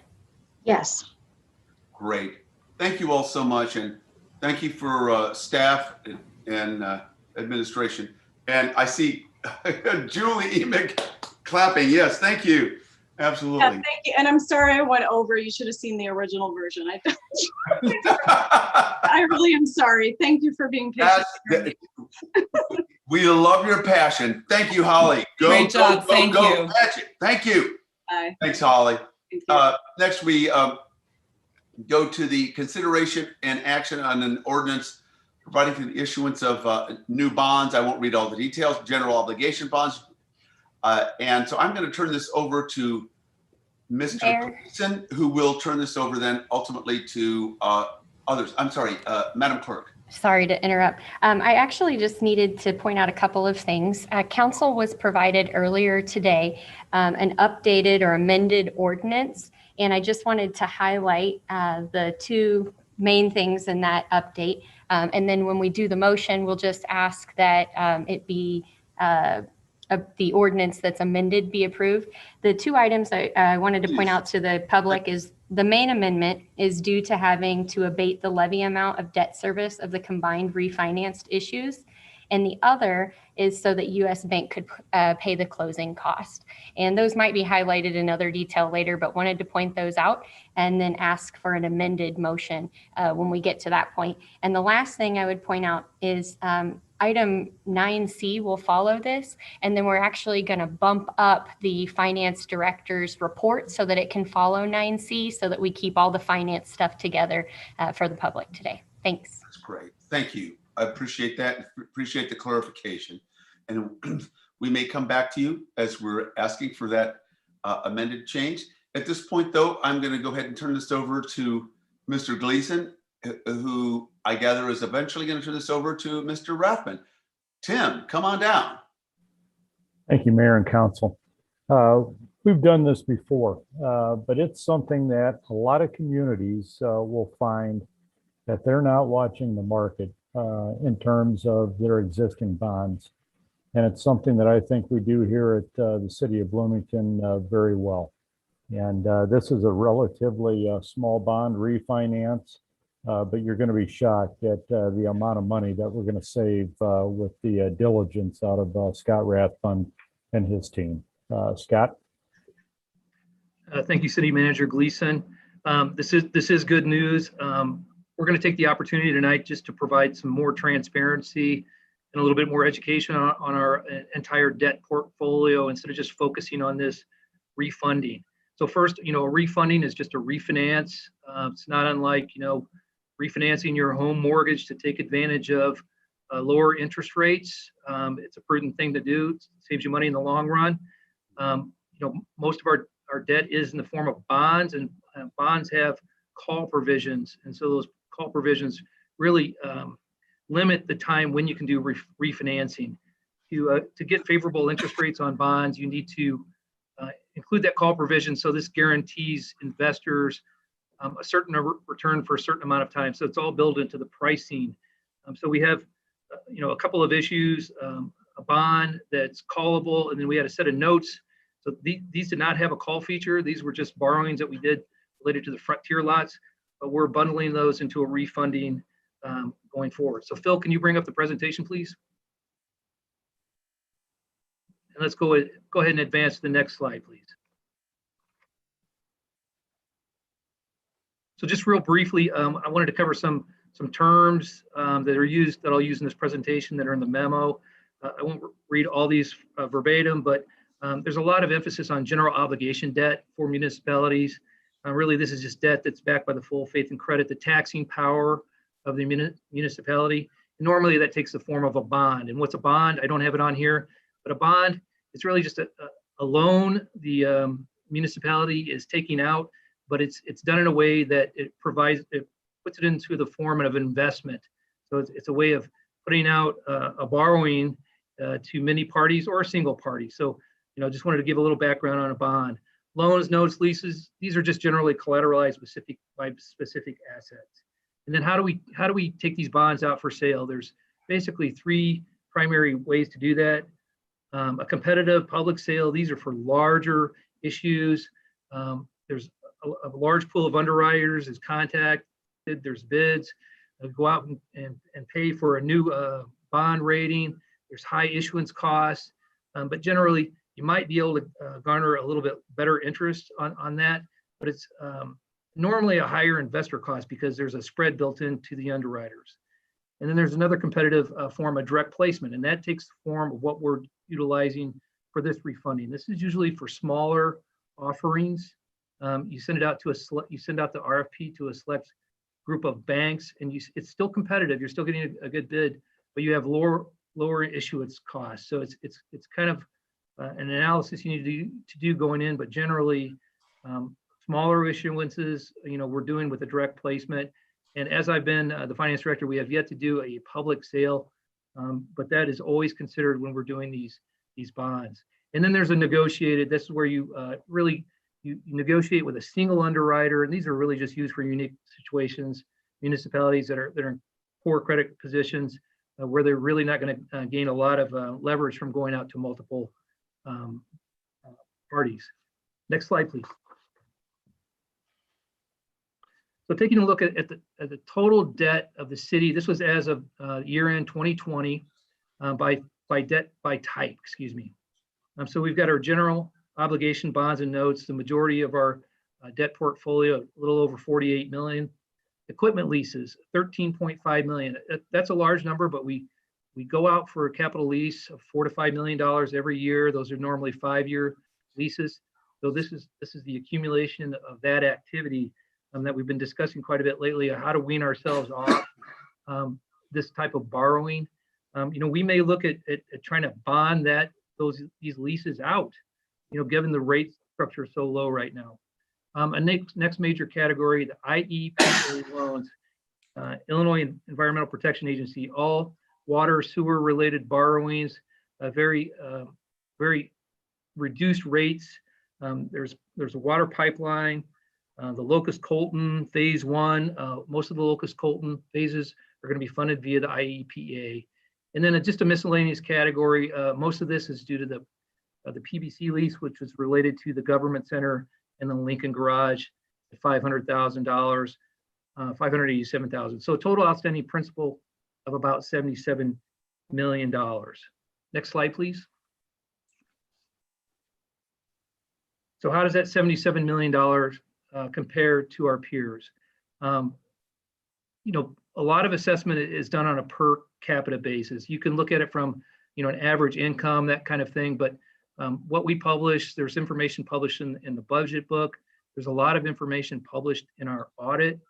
Nothing that replicates this slide right here. I thought this would kind of pull the big pieces of information together for council and for the public.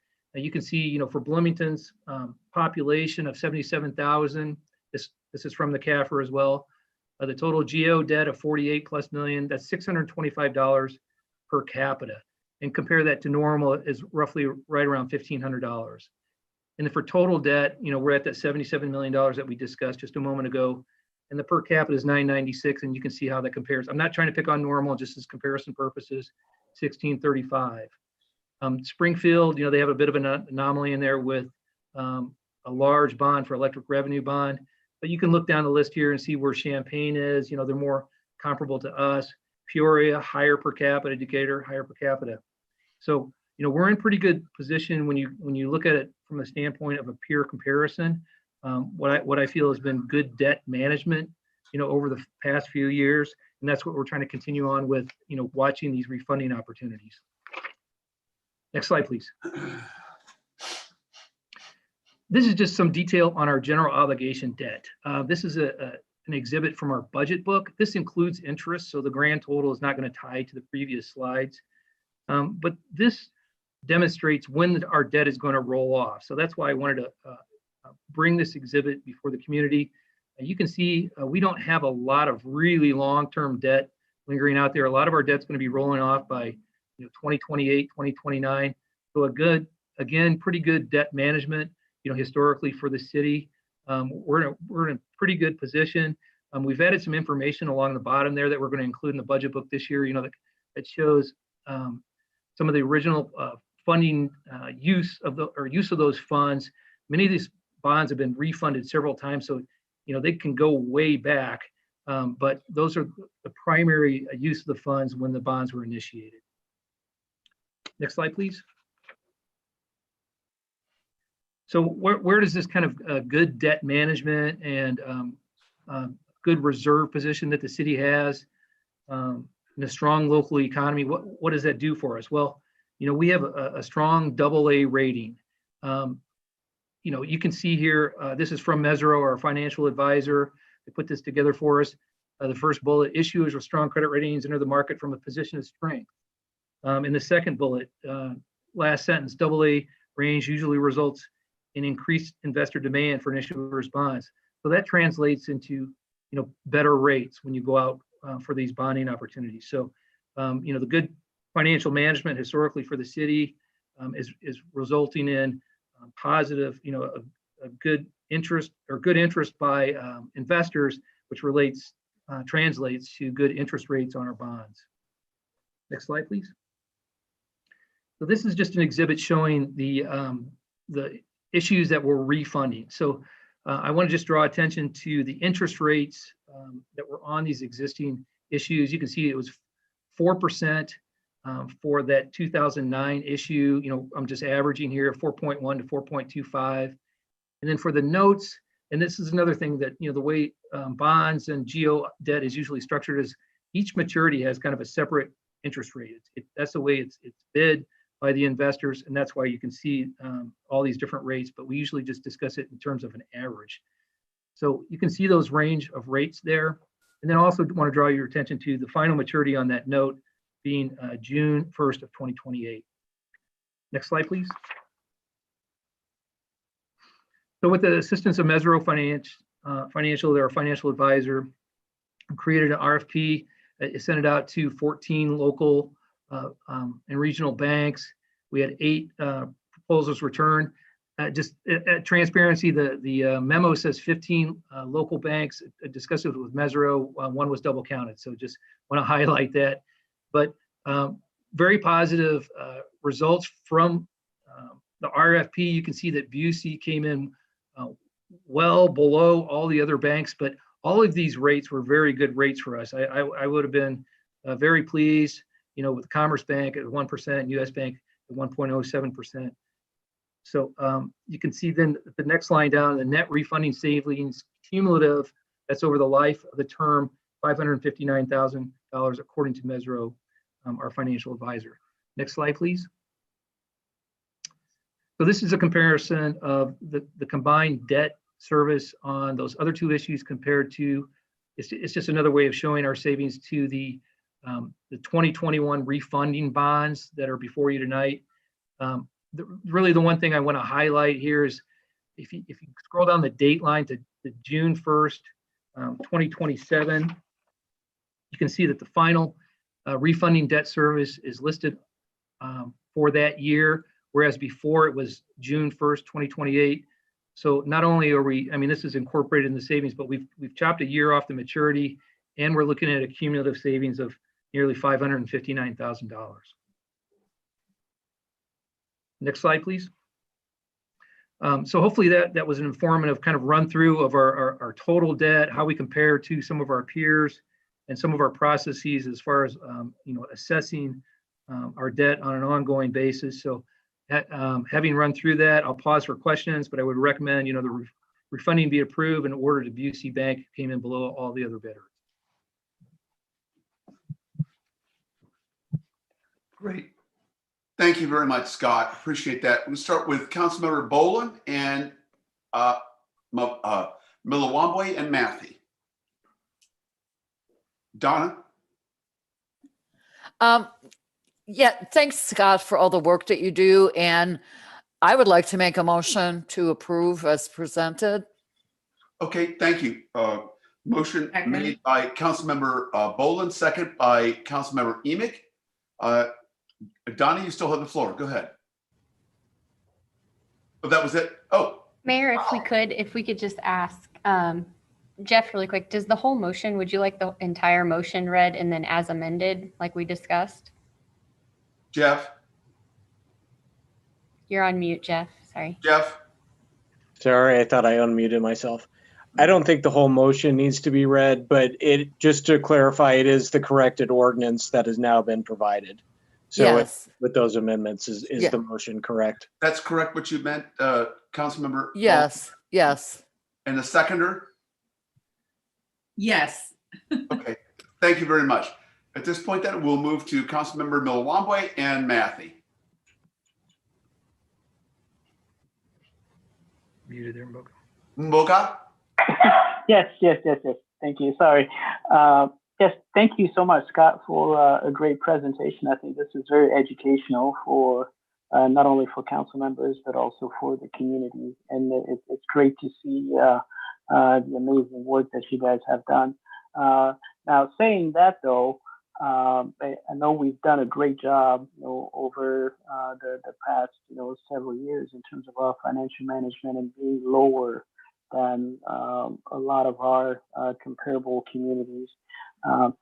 What do you think? When do you think we'll finally get to a point where we reach AAA rating? What do we want that? That's another question. Maybe. I'm sorry. That's a good point as well.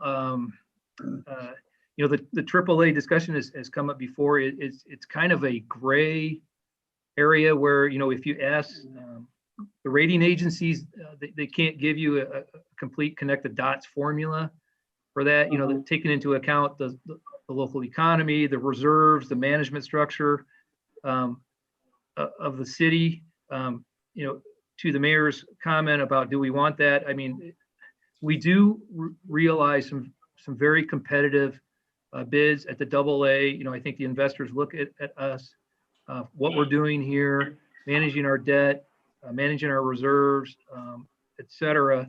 And that is incorporated into our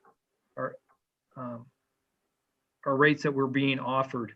You know, I'm cautious to say this, but, you know, like if you have a AAA, you know, you kind of have to worry about maintaining that AAA. We're a solid AA, very good, you know, results from being that solid AA. We're doing whatever we can to manage our financial structure here at the city, above and beyond, you know, going out and asking for a rating update. I think we're sitting pretty well right now. We may need to do that with some of the bonding discussion that we'll be having in the next year or so related to O'Neill Pool and whether or not we want to address maybe the equipment leases with the bonding issue as well. Thank you, Scott. Okay, awesome. Thank you. Thanks. Councilmember Matthew. I was just going to say that this was a AAA presentation, so. I mean, I think that you did a great job laying this out in easy and clear to understand terms. This is the equivalent of us refinancing our house at a lower rate for a shorter term, right? So, exactly. Thank you very much for all the work you did on this. This is absolutely the kind of information that we want to make sure we put out to residents to give them a clearer picture of what's going on in the you know, we think the city's awesome and they should too. Thank you so much. Appreciate that. At this point, we go back and we do have, as I recall, Madam Clerk, am I correct? We have a motion on the floor? That is correct. Motion by Councilmember Bolin and seconded by Councilmember Emig. Okay, any further discussion on this? Seeing that, Madam Clerk, would you call the roll, please? Councilmember Matthew. Yes. Councilmember Bolin. Yes. Councilmember Milawambwe. Yes. Councilmember Emig. Yes. Councilmember Painter. Yes. Councilmember Carrillo. Yes. Councilmember Ward. Yeah. Councilmember Crable. Yes. Councilmember Bray. Yes.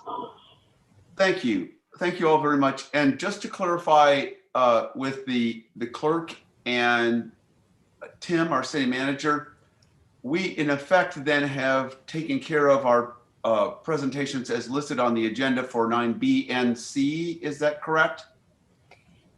No, we still have 9C. Sorry. And then, but what I had pointed out earlier is that the finance director's report will directly follow 9C. 9C. Okay. Thank you very much. Okay.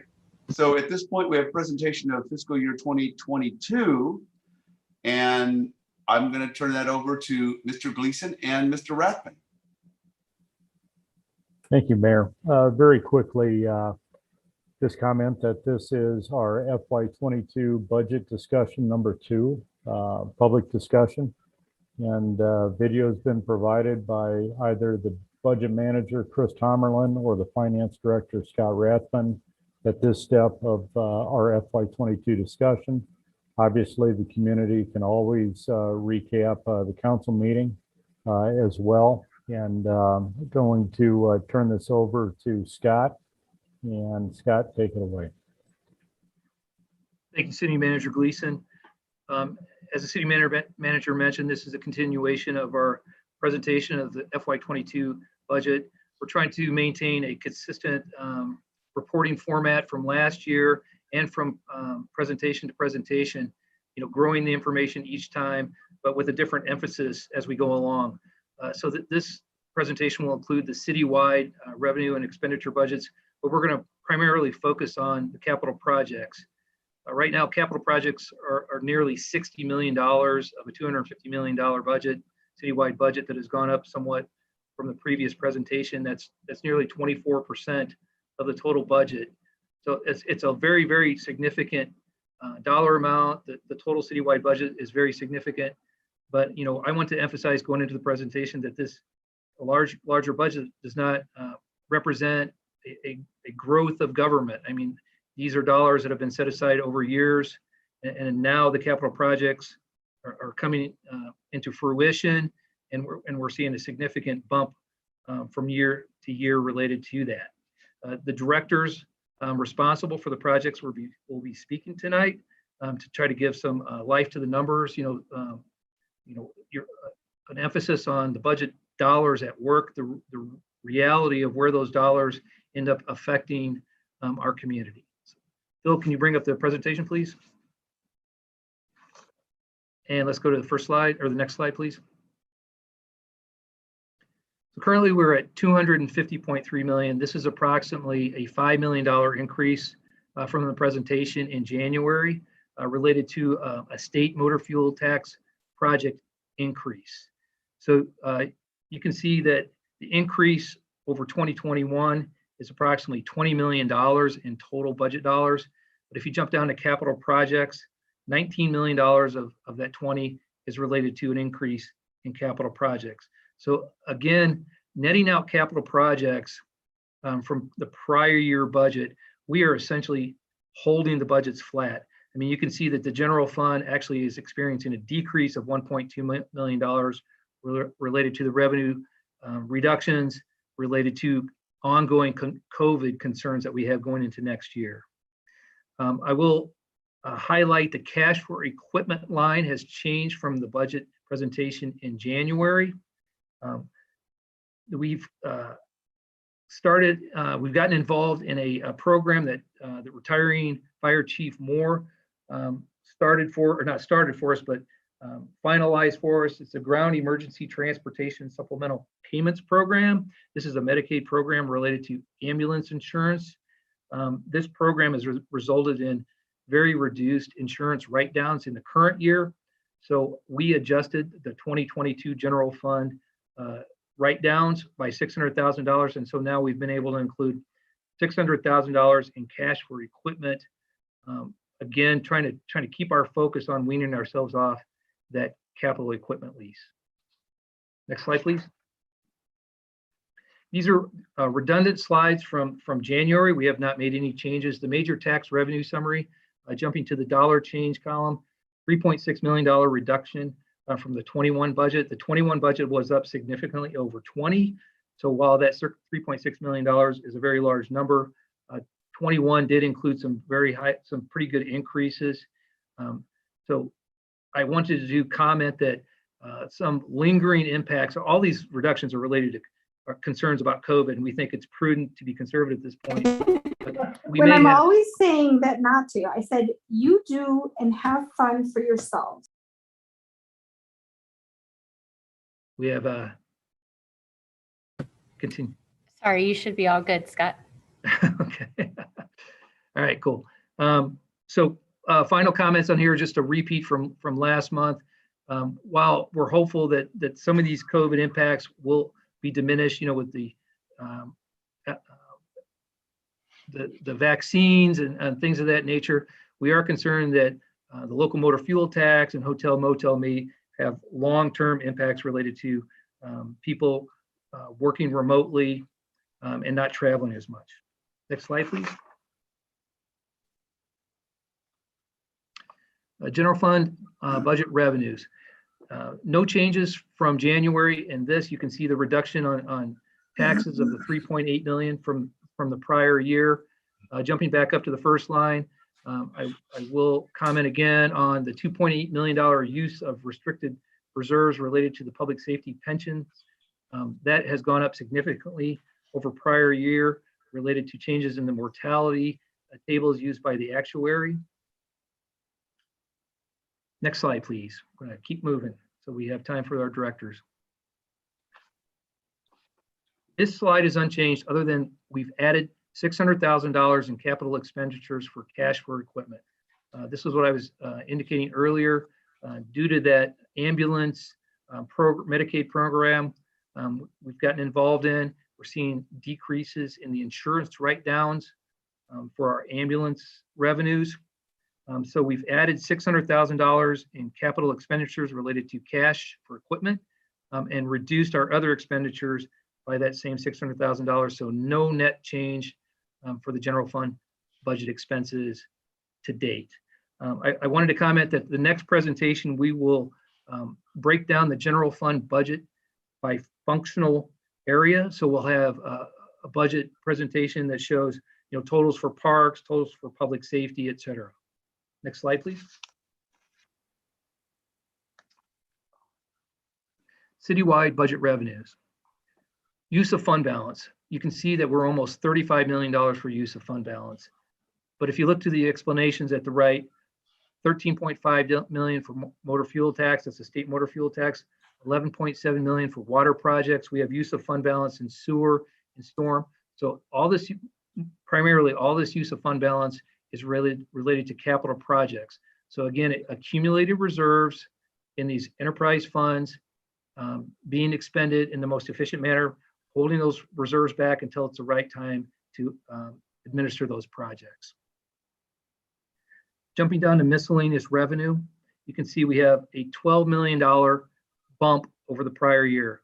Well, that's related to a $10.3 million borrowing placeholder for O'Neill Pool. The way our cash for accounting for budgeting works, borrowings hit the revenue category during the year. We're planning on assessing this next year after we have final cost, but we wanted to include it as a placeholder because we're including it in capital projects right now. And then jumping down to transfers in, reduction there. So the transfers is part of our inter-fund relationship discussion. So we have major tax revenues like local motor fuel tax, the home rule tax, deposit into the general fund. And then those revenues, like 10% of the home rule, 100% of local motor fuel tax, are transferred to the asphalt and concrete fund. So that's a transfer in the asphalt concrete fund and a transfer out of the general fund. So those have an impact on both sides of our budget. They basically gross up or in this case, take down our budget year over year. So this decrease is related to lower anticipated revenues for local motor fuel tax and home rule, those lower revenues not being transferred into the asphalt and concrete. Next slide, please. Citywide expenses. You can see that salaries has actually decreased. Well, this is due to the arena venue works, the management of the arena being taken in-house. So we had about $900,000 of venue works salaries incorporated in our budget that went away from 21 to 22. Without including that, we'd be at a 1.5% net increase. So still a very modest increase for salaries, taking out that adjustment for the arena. Jumping down to contractuals, the contractuals actually includes 4 extra arena contract employees. So essentially what we're doing is an 18-month in-house trial on management of the arena, not hiring permanent employees for that, contract employees. And even with that, we're only a 0.2% increase for contractual. Capital expenditures year over year, a $21 million increase. This is what we've been discussing the last few minutes, all due to the increase in capital projects for the year. Other intergovernmental expense, a $2 million increase. That's related to the increase in the public safety pensions, the mortality rate tables that I mentioned previously. And then the transfers out, this is the same number from the transfers in, a decrease. So this decrease, the transfer out, is related to lower dollars being decreased or being not transferred out of the general fund due to lower revenues coming in. So essentially, at this point, I want to highlight that the citywide budget would be, again, essentially flat if it weren't for the increase in capital projects. Next slide, please.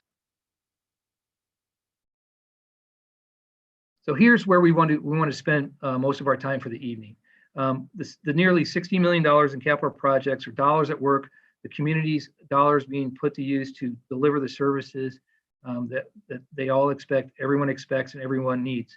So instead of a guy from finance running through these numbers. We're going to have the directors walk through these and give you some details in the background of the projects, the needs, and some of the complexities and the interrelationships between them.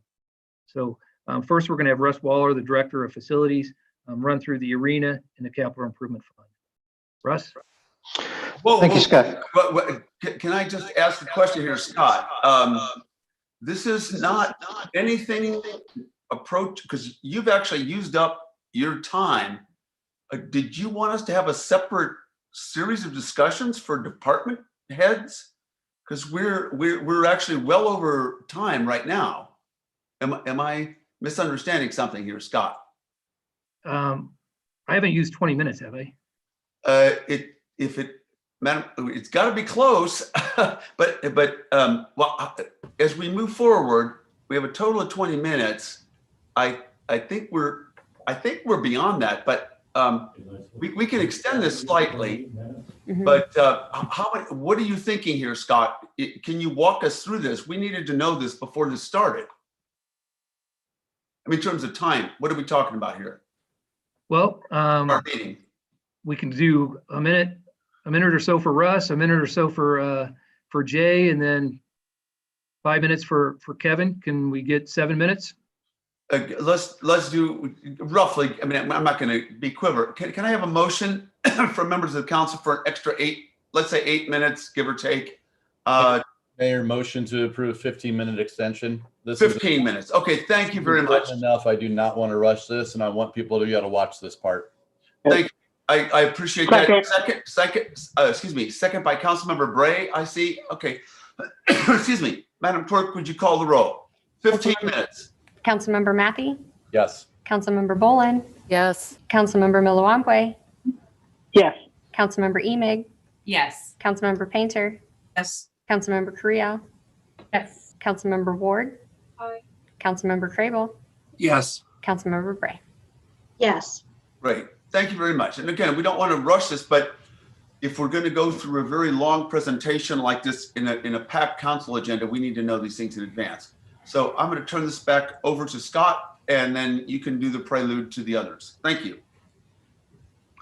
Well, I'm just going to turn it over immediately to Russ Waller to run through the arena and the capital improvement funds.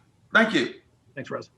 Yeah, thank you, Scott. Thank you, council and Mayor. I'll do this as quickly as I can, and I think we're holding all questions till the end of everyone's presentation. So, broken up the facilities projects as shown here on Arena Fund and the capital project. So the arena, the major project we have there is a design for replacement of the existing rooftop units. The rooftop units are essentially the heating and ventilation, and the 2 units that I'm talking about are the very massive, large units that they're about the size of a semi-trailer.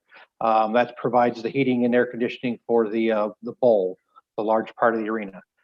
Those are original to the facility, and they are in pretty bad repair, difficult to get parts. And then the bigger thing on that is they use the R22 refrigerant, which is now illegal to buy. So we have to go through a design process to essentially replace them. They're essentially a specialty built type thing. And so we're going to utilize this opportunity to design new ones, and then also look at opportunities to get some cost savings. One of those big cost savings is dehumidification. The current system does not have any dehumidification, so we want to look at opportunity to design dehumidification into this, the replacement units that would take care of that for not only the arena, but also the Bloomington Ice Center. So that's the first project for that. Moving to the capital improvements, the first one's actually budgeted out of fire department, but we help with them, help with their projects quite often. And so their project would be to replace the roof on the headquarters fire station. That roof is approximately 20 years old, probably more than that.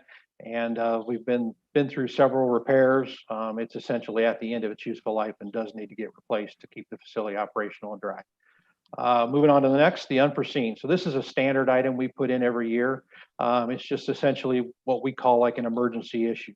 If something comes up that we did not plan for, and almost every year it occurs, we have a lot of set amount of money put into the budget that essentially we can react to an emergency rather quickly. Just to give a quick example, what we used this for last year was the temporary shoring that was required in the Market Street garage. So while we were getting the design done for the permanent replacements, the structural engineer we hired said, you need to get some temporary sure in here immediately. We use this budget item to take care of that. So this is just a placeholder essentially for those emergency type things. Next one is the design again, back to the police department. So police department, the HVAC system is essentially has a automation system in it that controls all of the air conditioning and heating. It's original to the building. It essentially is obsolete. We cannot get parts for it anymore. It is also a proprietary system, and there's only a very few select entities that can work on it. So this design was essentially for them to come in, evaluate the system, see if we can repair or replace parts of it, or basically if we need to completely scrap it and design an entire new system and install that. Last project is a big one that there's a lot of things up in the air on this particular project that will determine how we play out on this project. But essentially, it's the initial step of replacing the Market Street garage. You made it very clear that we don't want to spend any more money on maintenance or minimal money on maintenance and repairs for that garage. So this would be the first step in replacing that garage. Depending on how the Connect Transit project pans out, this could go a couple different ways. But essentially, this would be hiring a consultant to evaluate what we need. Do we need a new garage? Do we need something else besides that? Can we get by with surface lots? Can we get by with the existing garages and do something different? So this is essentially, and I hate to use the word study because nobody likes studies, but it would be an evaluation to determine what is our next best approach to a garage. And then it would also include some preliminary design of a garage, which includes like, how big of a garage, if we need one, do we need? Where would that garage go? That's essentially the first step in this. Call it a pre-design, if you will. That I think wraps up what I have to say about those. So pass it back to Scott. Thank you, Russ. I think Russ and his team maintain something like close to 1 million square feet of public building for the city. So it's quite a task. So next slide, please. Next, we'll have Jay Tesloff, the Director of Parks and Rec, run through those projects. Jay? All right, thanks, Scott. So I could talk for a while about O'Neill, so I'll just kind of quickly talk about it. It's the highest priority project in our department. O'Neill Pool was demolished last year to prepare for this project. This project will include a new pool with a spray park, enlarging the skate park, increasing the size of the parking lot. A design firm was hired in 2020. And we're about done with the schematic phase, and we are working towards an update for the committee of the whole in March. Unforeseen major repairs, I think Russ covered that well. It's something we have lots of infrastructure. Things come up quite often. Next is Sweeney Park Playground and Amenities. This is a park, a new park that's in the far northeast side of Bloomington near Towanda Barnes. There's lots of apartments and kids in this area that do not necessarily have great access to any type of green space. So this playground is part of the new Sweeney Park development, which will include a shelter, a drinking fountain, some native plant areas, small walking trail, a green space, and possibly more there. Miller Park Playground, the surface. This is a service that was installed in 2007. These services last about 10 to 15 years. We're starting to see some gaps between the tiles, which has become a safety issue. This is probably the most used playground in the city, and we could have as many as 200 kids playing in this area at a time. City staff would remove the old surfacing to save time, but we would have to use a contractor so we get the tile warranty, which is really important. We've had to use that in the past. Miller Park Pavilion, the roof. This building's over 100 years old. The roof's about 23 years. Typical, this roof should last 20 to 25 years, but we are seeing some repairs that we're repairing quite often. We're seeing shingles, they're getting old, brittle, and are blowing off the roof. Lincoln Leisure Center, parking lots in very poor condition. They're looking at a mill and overlay for this project. We've had this project on the list for many years. This project predates me in terms of a capital project. Route 66 projects. So this is where we have partnered with into an IGA from dating back to November of '99 with the county, the town, and other small municipalities within the county.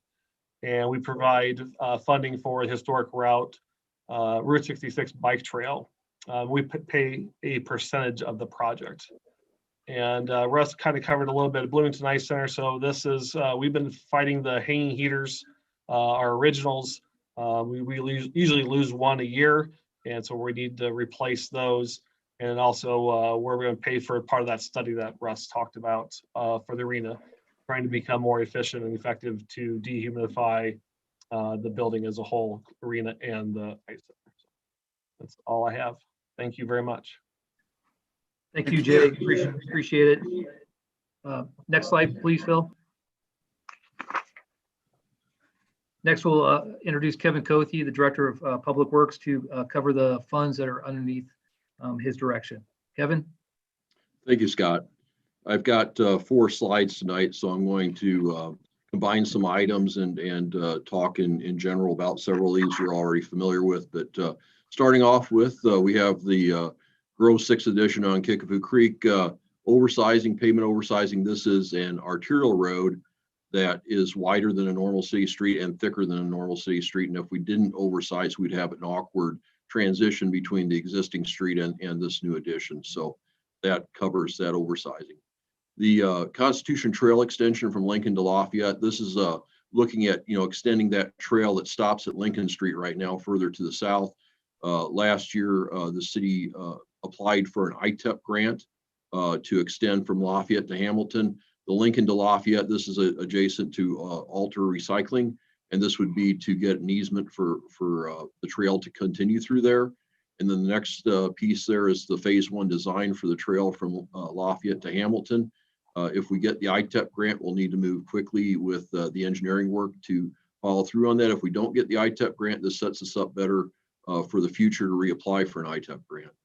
Meadowbrook subdivision. This is a subdivision that is south of Lincoln, north of Lafayette, and east of Morrissey. The streets and sidewalks and curb and gutter and the water main is in terrible shape out there. So there's 2 parts to this project. One is the pavements and the drainage and the storm sewers and the sidewalks and the curb. And then the other part is the water main, which is funded on another sheet here. But trying to look at this as a complete holistic project for this neighborhood instead of just trying to band-aid different parts of it that are in bad shape. And then our concrete and asphalt projects. This is very similar in funding to what we've had in the prior year. And I won't go into a lot of detail on this because at the next council meeting, March 8th, we'll have a presentation specific to the streets to be resurfaced for FY22 and proposed FY23 as well. So we'll go into more detail with the next meeting. Next slide, please. For motor fuel tax, this is some of the big money that Scott was talking about. We've got our street lighting charges similar to last year, $500,000 that helps to pay for street light energy and that aspect. But then our Fox Creek Road project, a long time coming, construction dollars for it. Hamilton Bund to Morrissey, that as well. We've got the railroad relocation part. Tonight you approved the engineering for the railroad relocation. This is the construction dollars for that. And also the city share of Hamilton Road. We also have a component that is STU money, surface transportation, urban money from the MPO and the state of Illinois that is a federal allocation. So those are some big projects that have been a long time coming and they're getting much closer now. For the water fund, we've got a number of different projects. I won't go into all of them, but we've got a lot of things that were recommended as part of the water master plan, and we're moving forward to implement them. I'll point out like Van Scoik water main design. That's a replacement water main. This is a street that's just southeast of Miller Park. Fox Creek Road, this is the water main component of that. Next slide, please. Kickapoo Creek oversizing, once again, this is the water main portion.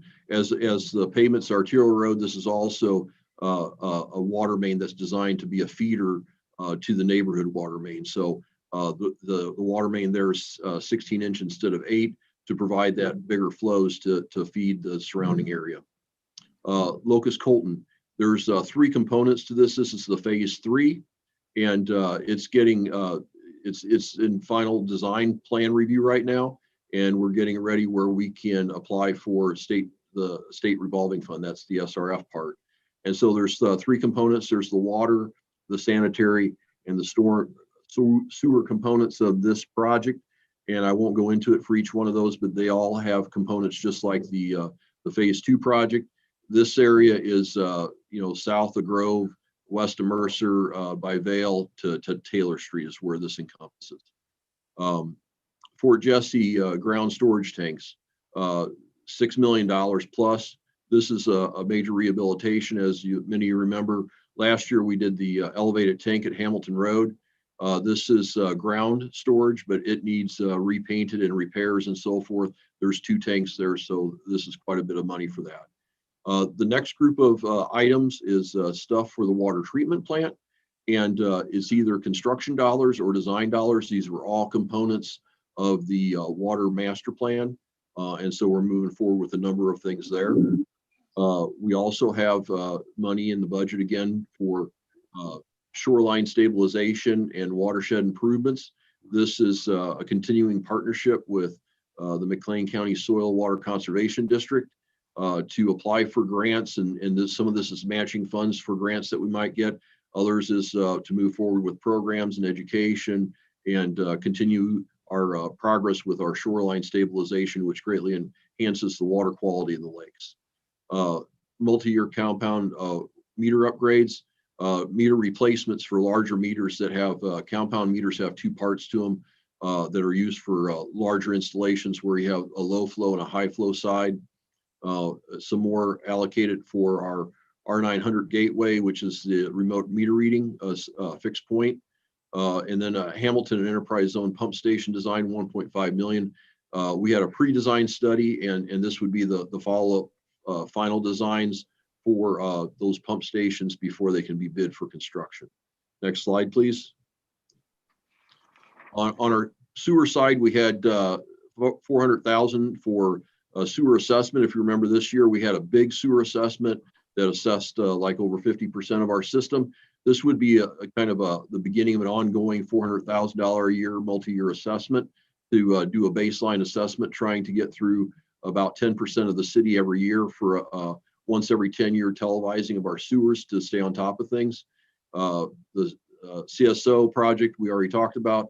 The sanitary sewer rehabilitation, that is $1.75 million for sewer lining and point repairs and manhole lining and that type of thing, getting back on track to fix those things that were found in the CCTV assessments this year.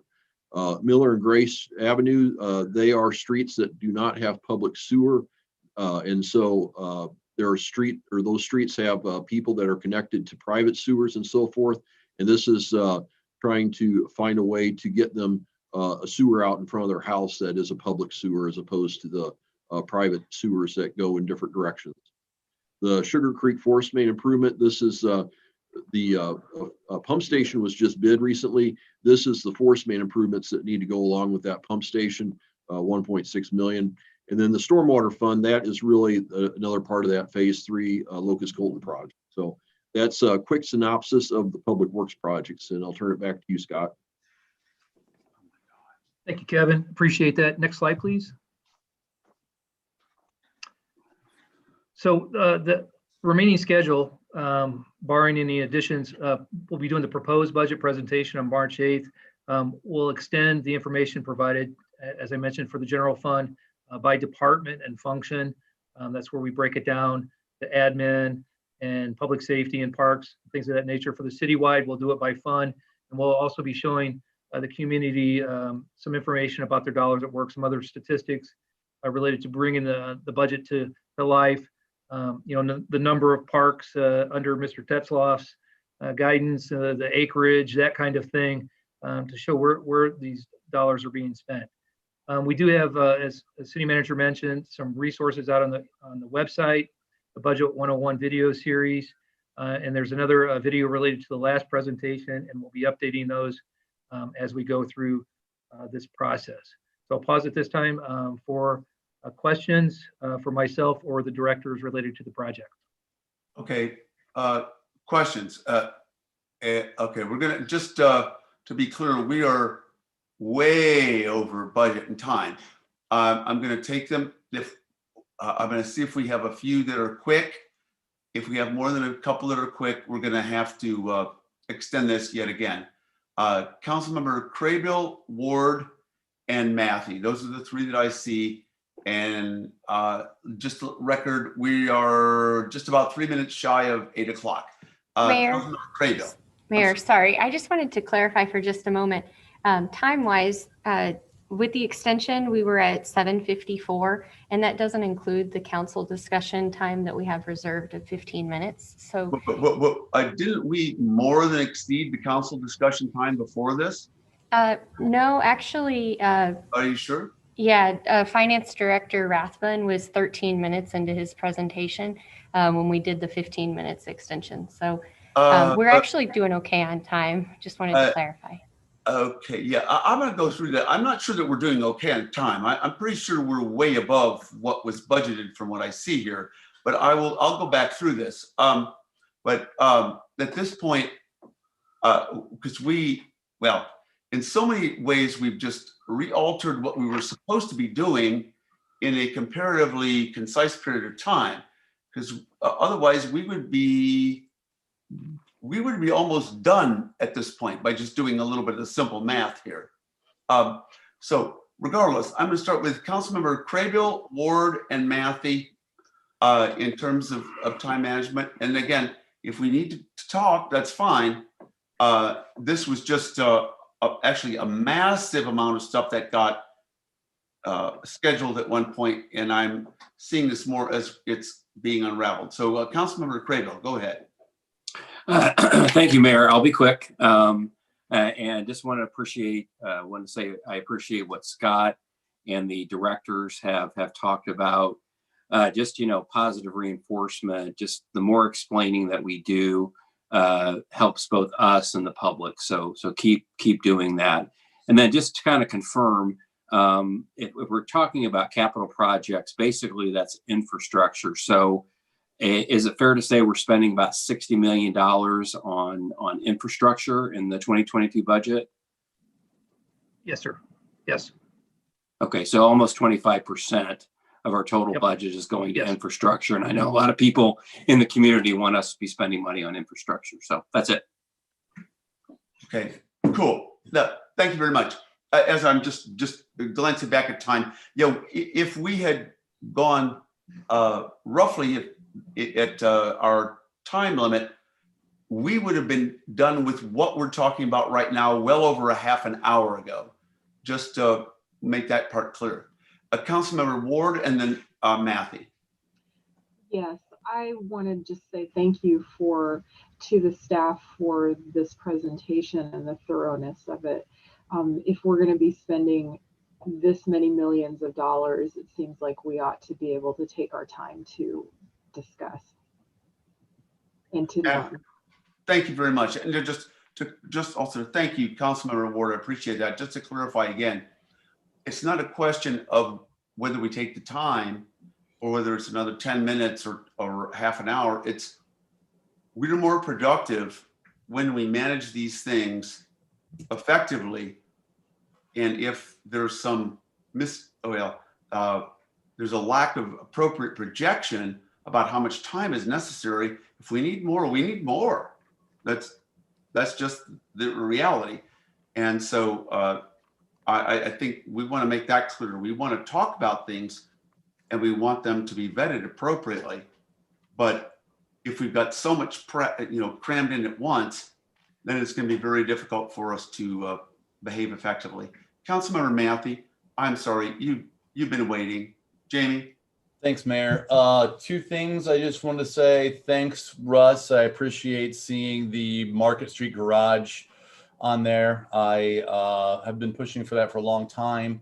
And however we come out on that one, we got to do something, right? I've talked about before that garage is the same age that I am. So I'm happy to see that on there. And then thank you, Kevin, for the idea of doing the entire Meadowbrook neighborhood at a single time, because I've been down there quite a bit. I don't know what happened, but it seemed like that entire infrastructure in that area just eroded in like 4 years. And it's the streets and the sewers and the curbs and the water mains all falling apart at the same time. And so the folks down there are going to be very, very appreciative of that. So I want to see us do more of the total neighborhood rehabilitation. I think this is a great first step. So thank you for all the hard work on that. Thank you very much. Anyone else? Did I see? Okay. Just checking with you, Madam Clerk. I don't see anyone else on the council. No more hands up. Okay. At this point, oh, excuse me. We don't need anything else on this. Just to, at this point, we move to Billy Tyus. Mayor, actually, they had asked that Scott Rathman's Finance Director's report follow 9C, please. Oh, so we're taking, I'm sorry, that's right. Taking that from 10 to post 9C. Thank you. So that is, well, we don't have a budget time on that. Okay. Scott, you okay? Good. City Manager, you want to make a comment first? Yeah, real quick. We tried to bundle the finance items together, and then we're going to go into accomplishments 2020, and then step 2 of a council initiative. Scott's just going to walk through his monthly finance director's report very quick, and appreciate Scott the presentation tonight. Thank you, City Manager. Phil, can you bring up the finance director's report, please? Financial summary. Great, thank you. So we'll run through quickly. You can see the year-to-date variance column. You know, there's significant variances to be under budget: home rule, state sales tax, local motor fuel, food and beverage. Fortunately, you know, we have some pretty significant offsets with the local use, $706,000 over budget year-to-date, and replacement tax, $144,000 over year-to-date, and income tax, $934,000. And part of the income tax was related to the push out of the due date from April to July last year, roughly $577,000. But even with that, we're $400,000 over budget year-to-date for income tax. And you know, we're seeing things improving. They're doing better than our original projections. And so we've kind of updated our general fund for the end of year, and we're going to be able to incorporate some of the expenses that we designated as savings related to COVID. We're going to be able to exercise those going forward. Next slide, please. So specifically, the capital. I'm going to jump down to expenses and run through this kind of quick. Capital expenditures. We had $648,000 budgeted. That was all cash for equipment. We haven't done any year to date due to COVID. We're looking at potentially doing up to that 648 plus another $350,000. We've upped our tax revenue line up in revenues.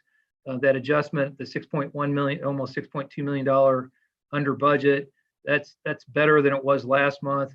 And then we've also updated our other expenditures down into expenses. Sorry to bounce around on you by about $700,000 related to the ambulance, ground transportation, Medicaid program that we're involved in. So combined right now, we're just showing that capital expenditure for cash for equipment line. I'm kind of offsetting those improvements to show basically a break even for the adjustments for the year.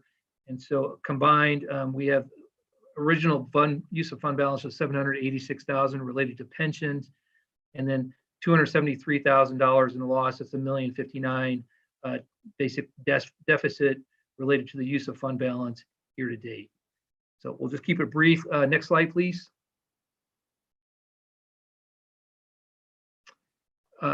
For enterprise funds, primary focus has been on the revenue trend. Through January, we should be 75% through our budget. We are actually exceeding budget in the water fund. So I mention this every month that our consumption, our water consumption, is actually doing better in COVID than it was in prior years. So people working at homes still obviously utilizing their water. We don't have real large manufacturing facilities that have shut down that could have impacted that. So all in all, our enterprise funds revenue tracking has been very positive for the year.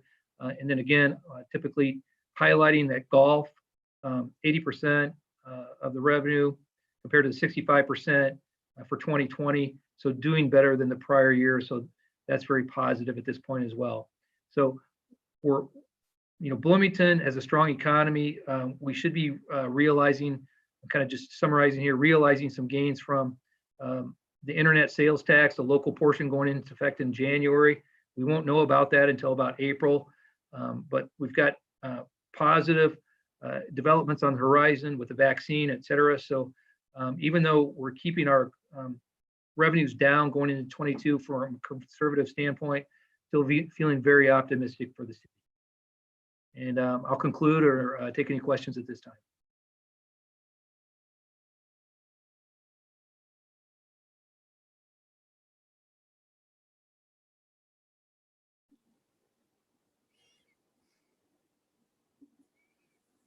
Madam Clerk, I don't see, I'm sorry. Councilmember Bolin, I do see you. Just want to say thanks again, Scott. You do a great job with breaking this down and doing the presentation. So thank you. Appreciate that. Thank you very much. Thanks, Scott. We do appreciate that. Anything else? Okay. I still have you on, Councilmember Bolin. At this point, let me move my agenda over. And we move to Billy Tyus. Hey, Mayor and Council, I've got a couple of opening comments, then going to turn the floor over to the Deputy City Manager. This will be the third year that we've actually presented accomplishments for the prior year. And Billy is the one that did this entire presentation, obviously with input from some of the directors. And this is one that we could spend a lot of time on, and we aren't. But we have accomplished a lot in 2020. We could have a standalone presentation on what our employees have accomplished amidst COVID. But we still move that ball forward in this community. It's a community that's extremely appreciative, and we feel that. But this is the culmination, this presentation tonight is a culmination of trying to share a snippet of what was accomplished in 2020. It's a document also that when you see it, it's going to overwhelm you. And, this is much more than just, it will, Billy. And it's much more than the presentation itself. What we're hoping is that the community goes back and clicks this on the website and looks at it and dives a little bit deeper into the document. But so appreciative to all the city employees. They carry on your vision for this community, and very appreciative to the Deputy City Manager. Billy. How do you follow that? Thank you. Phil, if you will, thank you, sir. Slides. And really, Mayor and council members, I as Tim mentioned, this first slide really says it all as it relates to who's made this happen, who's kept the ship going, who's kept the train running. It's the employees that we have, as Tim mentioned. And so I think that this slide says a lot about what you're going to see going forward as part of this presentation. Employees stepped up and did the work. And I just think it's important to mention that again, as Tim said. Phil, next slide, please. Again, there's a message from the manager as a second page of this presentation that people will see. And he's going to kill me for saying this, but none of this work gets done without his direction, without his confidence, without his showing us the way. And so I think it's really, really important for us to mention that we had that in a city manager this year through some very difficult times. It was important that we had sort of someone to steady the ship. And so again, he'll get me tomorrow, but I think it was worth saying that about him tonight. Next slide, please, Phil. Really, and Scott during his presentation mentioned this. We're optimistic about where we're going this next year. In terms of economic development, there was a lot that happened in 2020. You know, we had, as you can see, we had $260+ million in continued building this year. That includes like $80 million in new construction that started. And the important point there for me, at least, and for us, is that it says a lot about Bloomington as a community, that people continue to have confidence in us as a place to build and develop. And, you know, we had new residential development, we had new restaurant development, as you can see, either started, completed, or planned. We had, as I said, residential development. We had more than $11 million in new home construction start. And so, again, that says a lot about us as a community in the eyes of people who are looking to build and develop. So I think it's something that we should be proud of. The other thing I want to say is that as you hear about the activity here, I think it's important for people to realize that the city and Melissa's team specifically, and Kevin Cothey's team and other departments have a role in everything that happens here. So do you as a council, frankly. You know, sometimes with staff, it's us, you know, going out and recruiting business. Sometimes it's us addressing zoning issues. Sometimes it's us reviewing site plans and making sure that drainage is appropriate. You know, we have a hand and we touch most of these projects, most if not all of these projects. The other thing I will say is so too do you as a council. You know, it's in the rules you set and make as it relates to the zoning ordinance and the comprehensive plan that you approve. It's creating an environment that is fertile for development. So again, I think that's an important point that people don't always realize, is that, you know, we create this environment for all of this to happen. Next slide, Phil, please. As you talk about development, the conversation invariably will go to what's happening downtown, as it should. And this messy hodgepodge of items is really meant to show you how busy it was in the downtown this year. You know, even in the midst of a pandemic, we had all these things that were happening. And again, that says a lot about the city, but also says a lot about the businesses downtown and about our staff who are working there. I don't anticipate that you'll be able to make all these out, but I'm hopeful that you'll go back and take a look at these. You know, 56 events, more than 56 events is a lot for any one year outside of COVID-19. So to have that happening during a year where things were so uncertain is a really, really big deal. A couple things I want to call out here as part of this slide. One, there were two things here that really stood out for us. One was your approval of the Downtown Bloomington Task Force final report. What that does is gives us a roadmap for where we go from here. And what we're doing now is actually putting together an RFP to go out and develop the next phases of downtown. The other thing that is important here is there's a photo of outdoor dining. And again, we're really proud of the work that we did to pivot when things change, to keep businesses working during this difficult, uncertain, scary time. You know, it's a situation where the city manager and I, we know how good our staff is, frankly, and we expect them to find a way, and we get out of the way and we support them doing that. And again, they did that. They found a way to make things happen again during very difficult times. Next slide, please, Phil. Thank you, sir. You know, this one stands out a lot for us as well. You know, it says a lot about downtown as a destination for businesses. We had 12 new businesses open and a couple others relocate to the downtown. And the even bigger point in all of this is that there was a net increase in the number of businesses that opened downtown. Again, I want to say that again, there was a net increase in the number of businesses that opened downtown. So you tend to hear the stories, and I don't want to give it too much shine, frankly, about what closed, but we had a net increase in what's happening down there, and it continues to grow. So again, I think that's a very important point to make. And again, as you can see here, there's a wide variety of business types. There are restaurants, there are arts facilities, there are music schools, there are retail.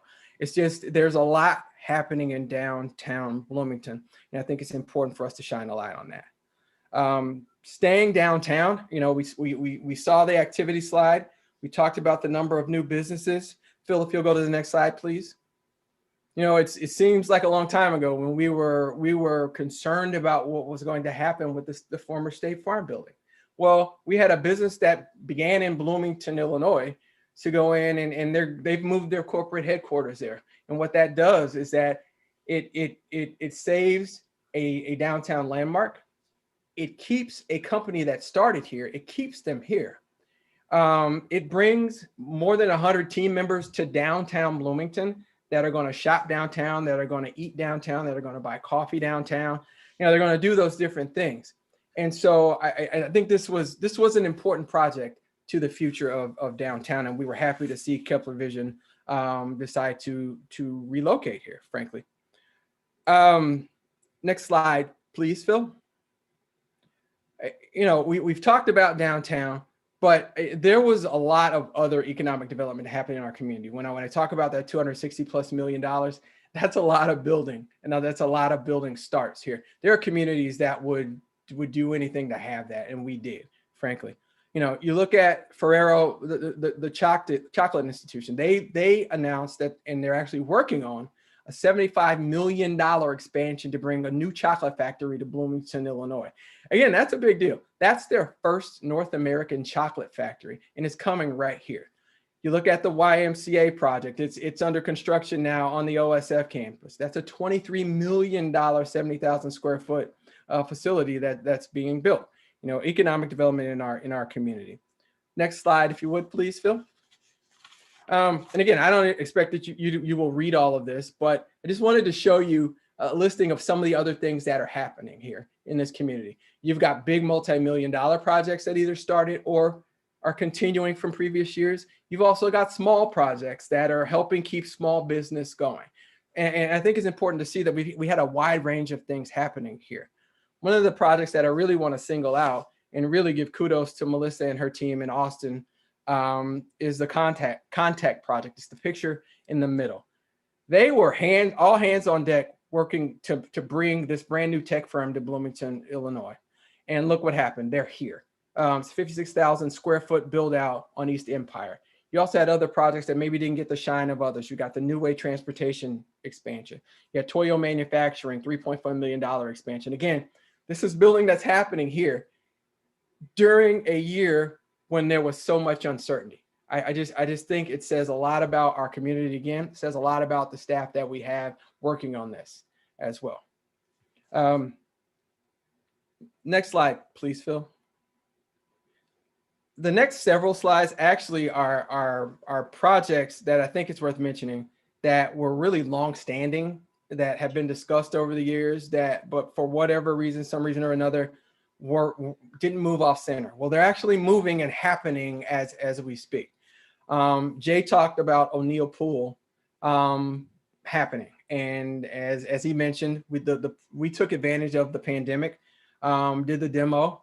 We've hired Williams Architects to do renderings and planning. We've had public meetings. And again, this project is happening. Again, I think it's very important for me to say, because there are a couple of you who have said to me, you want to make sure that there are appropriate approvals in place. This is pending council approval. And so, but I think it's important to mention that this is a project that is more than on the drawing board. It is actually moving forward now. Again, the design you see is really the one that's being put together based on the public input, and it's also based on the one that's been, the community's heard about most. And so O'Neill Pool. Next project, please. Next slide, please, Phil. Bloomington Public Library, again, discussed for a while. It's happening, again, pending some approvals going forward. Planning for this new facility shifted in the overdrive in 2020. And this building is going to be a showpiece. It'll be more than a building with books. Not that there's anything wrong with a building with books, but it will be much more than that. It will be a community showpiece that also extends into the downtown area as well. Next slide, please, Phil. Lutz Road. Again, this was more than 10 years in the making. That street is open right now. Pending a few things that still have to happen this spring. I think there's some sidewalk work that still has to happen. The road is open. You approved this project and it's all but done. Again, open and drivable. The other thing I think is important to note is that, as we said when we discussed this, there would be other economic development opportunities. and our economic development department is already hearing from others looking to potentially build and develop in this area. So what we said would most likely happen is starting to gain some traction. Next slide, please, Phil. Wayfinding signage. Again, one of those projects that was discussed. It's all but done, frankly. You've got signs up. We've got the signage, the electricity run. I know that there's still one large sign that still has to be installed over Center Street. But again, this project in 2020, it happened, and the public is seeing the benefits of it. Next slide, please, Phil.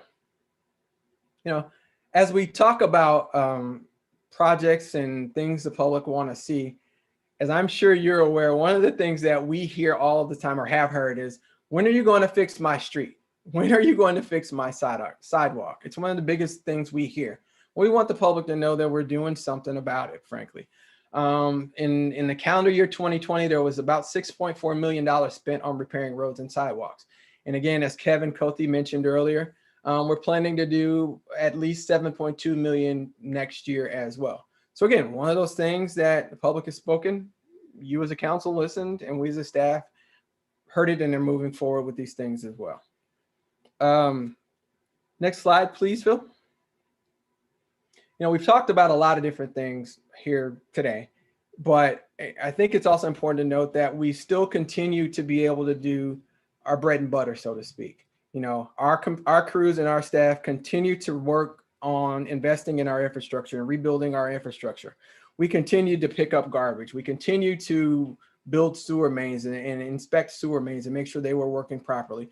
We continue to work on our water systems. We continue to make sure that the public during this difficult time, when they went to the water tap to turn it on, the water came out.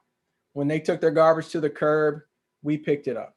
Even in a situation where there were more people home, so there was more garbage out there. There were people working on their homes. There were people working in their lawns. So even with the increased volumes, our crews and our staff continue to do that work. And I think it's important to, you know, to say that as we look back on 2020, that wasn't an easy thing to do. Next slide, please, Phil. This is exciting, actually. It's a place that we are affectionately calling the hub.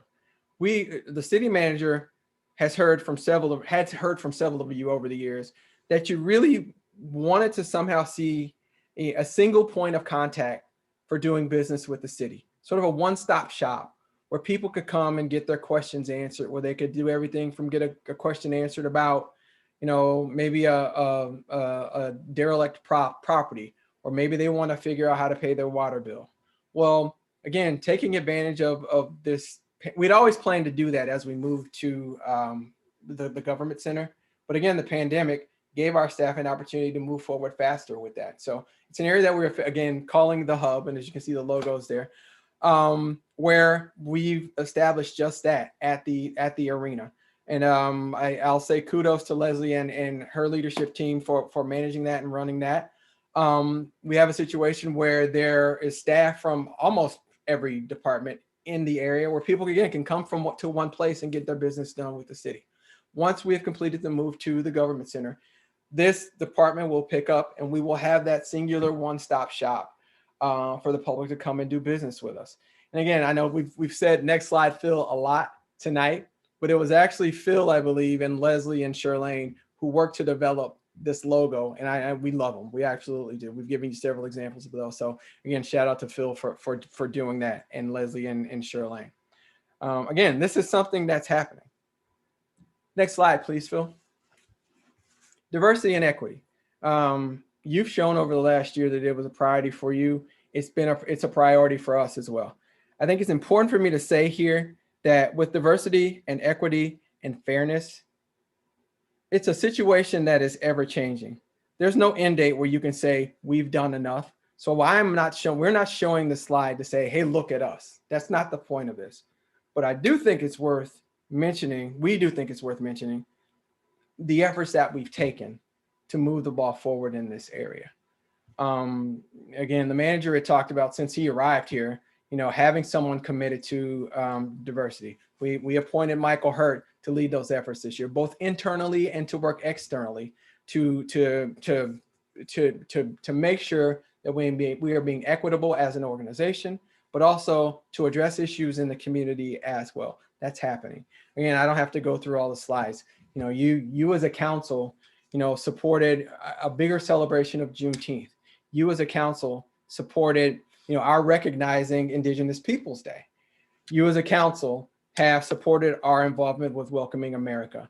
You know, we've got the longstanding MLK launch, and that's happening as well. So again, this isn't a look at us, but I do think it's very, very important for us to talk about the things that we're doing, because it's important. If the last year didn't show us anything, it was how important it is for us to be fair and equitable and to recognize all people within our community. Next slide, please, Phil. And in keeping with that, I want to mention, we want to mention the fact that last year we started a partnership with the Jewel Foundation. And it's a mentorship program where we are partnering with the foundation to give underserved youth a paid city employment experience. They're actually coming to the city to work. But it's more than having young folks come to us and simply work. We're also pairing them with mentors, so the experience is bigger than that. One of the things that I think is very important about this, and I'll use myself as an example, there are a lot of kids out there who, and Tim says this all the time, who aren't having the conversations about city government as a possible career. I came from a family where we didn't have those conversations. I had a fantastic family, but these weren't conversations that we were having. And so a lot of times people don't gain some of the experiences that I frankly have had the benefit of having in city government over the course of 20 plus years, because it's not something that we're familiar with, that I was familiar with. And so exposing young people to how great of a job and a career city government can be is one small step towards providing equitable opportunities to people. I know I rambled on a lot with that, but it's a lot of making this situation better. Not all of it, but a lot of it is about exposure to opportunities. And again, I want to be clear. This program started small this year, and it's nowhere as big as it's going to be. But I think it's important for us to mention that it's something that we're doing, and I'm for sure that it's something that's going to grow. Next slide, please, Phil. Again, the next several slides, frankly, you know, we talk about some of the operational successes that we've had this year. Some of them didn't lend themselves to pictures, you know, but I hope that you will go back and take a look at this document and really look at some of the other things that have happened over the course of this year. You know, here you've got for sure Bloomington Police and Bloomington Fire and some of the accomplishments that they had. But also some of the other slides that we have simply list some of the accomplishments that occurred in some other departments. You know, for example, next slide, please, Phil. You know, you talk about, you know, economic development and finance and the city clerk and the library and the legal department and parks and rec and facilities. They did a lot of things that, as I said, maybe didn't lend itself or themselves to taking a picture. But there was a lot that happened to keep things moving. I frankly didn't think it was important. You talk about the legal department and a lot of the work that Jeff and his team did. I wasn't going to take a picture of Jeff, you know, writing an emergency ordinance. But again, some of that work, a lot of that work was critical to keeping us moving. You know, you talk about public safety. You saw the slide. You know, you'll see here that the planning department won a statewide award for their work. You know, we haven't talked about the budget a lot, but our finance department created a financial model to help us budget during a pandemic. That was critical, you know, but, you know, those are things that people don't hear about. You know, you talk about the library. Let's talk about how they increased checkouts during the pandemic. They increased checkouts each month during that time. You know, you talk about the work the clerk did with the hub or that they're doing with recodification.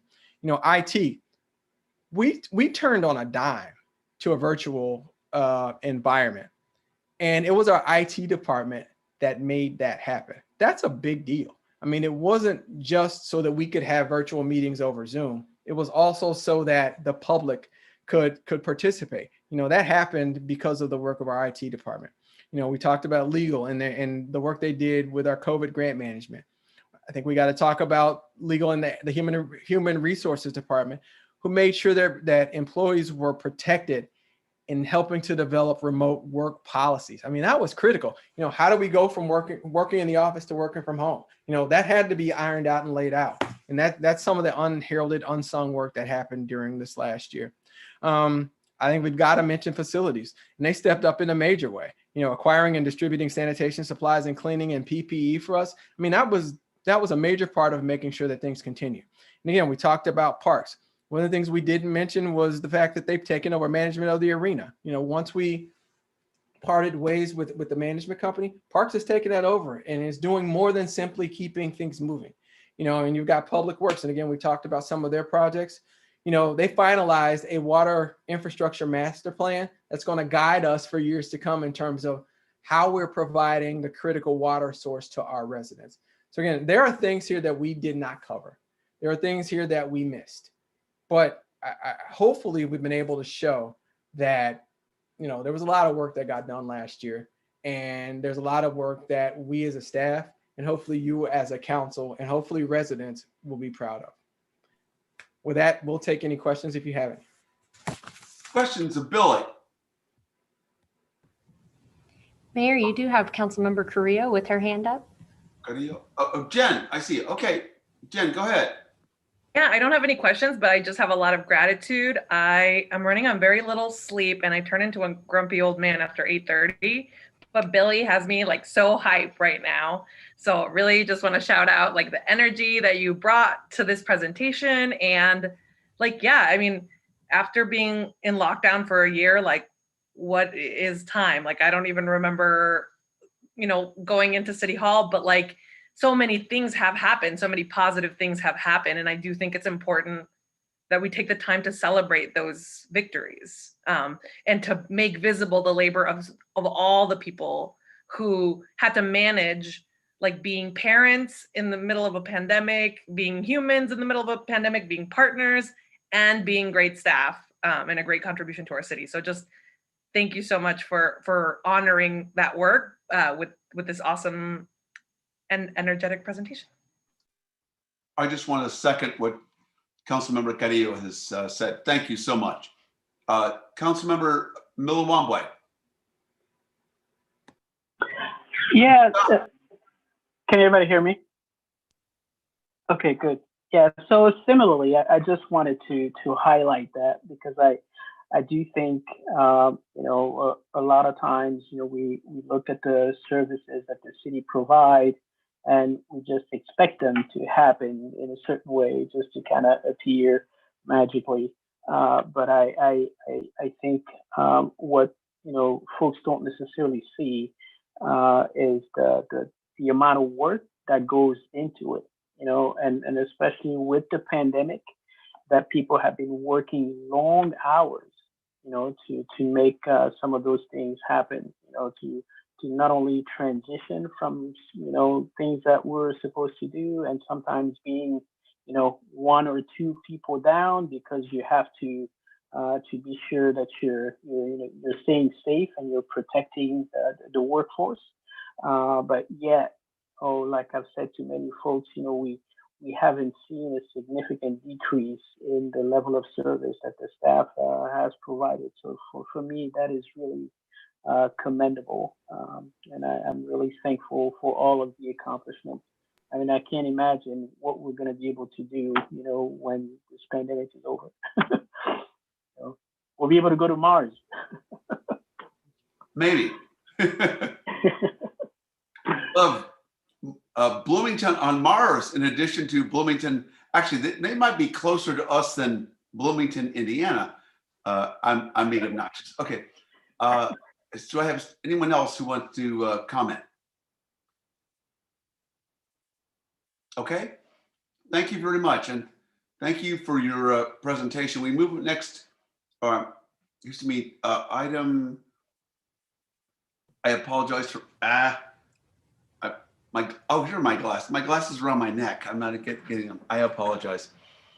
We have consideration on Councilmember Carrillo's agenda initiative proposal for the city's legal department to draft an ordinance to provide direction on how to interact with residents, et cetera, on how it relates to immigration issues. So there's a proposed motion. There's a brief presentation of 5 minutes by Councilmember Carrillo, up to a collective 20 minutes council discussion on our part to decide whether we support that or not. I'm going to turn it over to Jen. Jen, go ahead. Thanks a lot. And I'm going to keep it brief, not just because I'm sleepy, but because I actually think that there is some, building agreement around like what is needed next. I feel like there's been a lot of good conversation since the last time that this was brought up. I personally have spent time talking to a number of different community advocates. And so I think that one of the things that really became clear is that there's still a lot of misunderstanding about what this initiative is and isn't. And like both as a whole and the individual pieces of it, and why they're relevant or why they are written the way that they are. And I think also a lot of misunderstanding or a lack of clarity about what actually is the policy in place currently in our police department. How did that come to be, and how has it evolved over time? And so I think, at least for me, I'd like to be able to give our staff very clear direction about the options that we do and don't want to see come forward for a vote. And so I guess my thinking is, what I would like to propose is that, we not rush this process, that we take our time and do it right. And that perhaps at our next committee of the whole meeting, personally, I know I would benefit a lot from having one of our representatives from BPD come in and talk to us about the policy that's currently in place. And I would also love to invite some community partners like the Immigration Project. I know Charlotte Alvarez has spoken during public comment and was actually one of the people who drafted the original Welcoming Cities Ordinance, which this initiative is based off of. So I think that we would benefit a lot from hearing from a trusted source, what are the best practices? What are some things that other cities have done? And then why are these principles important towards a welcoming city ordinance? And what does each one accomplish? So I guess my hope is that we can get some agreement around taking our time with this and not necessarily bringing it to a vote the next chance we get, but rather make a plan to have those different entities come and share with us at a committee of the whole meeting, and then kind of take things from there. Okay. I also think it's important for us to have another opportunity to hear from the public that is informed by those conversations. So rather than people actually being able to take that in and then give us feedback afterwards.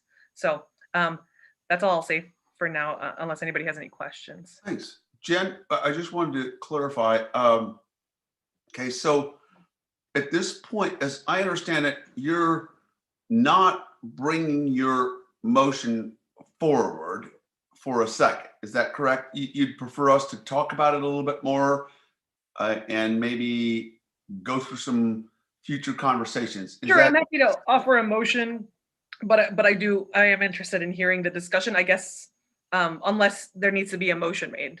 Well, I don't, as I may turn to Jeff, but as I understand it right now, if you're not going to pursue the motion, as I understand it, Jeff, we can continue to talk about this in the future from time to time, but we don't have to act on this. Is that correct, Jeff? Yeah. So this is on the agenda for step 2, and the recommended motion is basically to provide staff direction. So I would say if it's the pleasure of the council that we do this in a manner that Councilmember Carrillo suggested, where maybe we have some more discussion at a future meeting, then a motion could be made to that effect to bring this forward at a for more discussion at a committee of the whole or something to that effect. I'll make that motion. Well, before we go there, well, let me see. What motion are you making, Jen? I'm sorry. That we bring this back at a committee of the whole. We bring it back to the committee of the whole. Committee of the whole. Okay. Is there a second to that before I, the second to by Councilmember Matthey, does not preclude Councilmember Emig and Matthey from getting the floor because they wanted to talk before we talked about your motion. Thanks. Julie, you, and then Julie, and then Jamie. I'm sorry. J's, those J's get you. I was just going to try to package it, but I think that it has been packaged. That I would move, or I second Jen's motion, but further amend it to say that we will have a conversation at the next committee of the whole meeting. So if we could put that date in the timeline, I think that would be helpful. Jen, if you're okay with that. Jen? Absolutely. And I guess one clarification, and I don't know if this needs to be included in the motion, but that we do get those two presentations that I mentioned.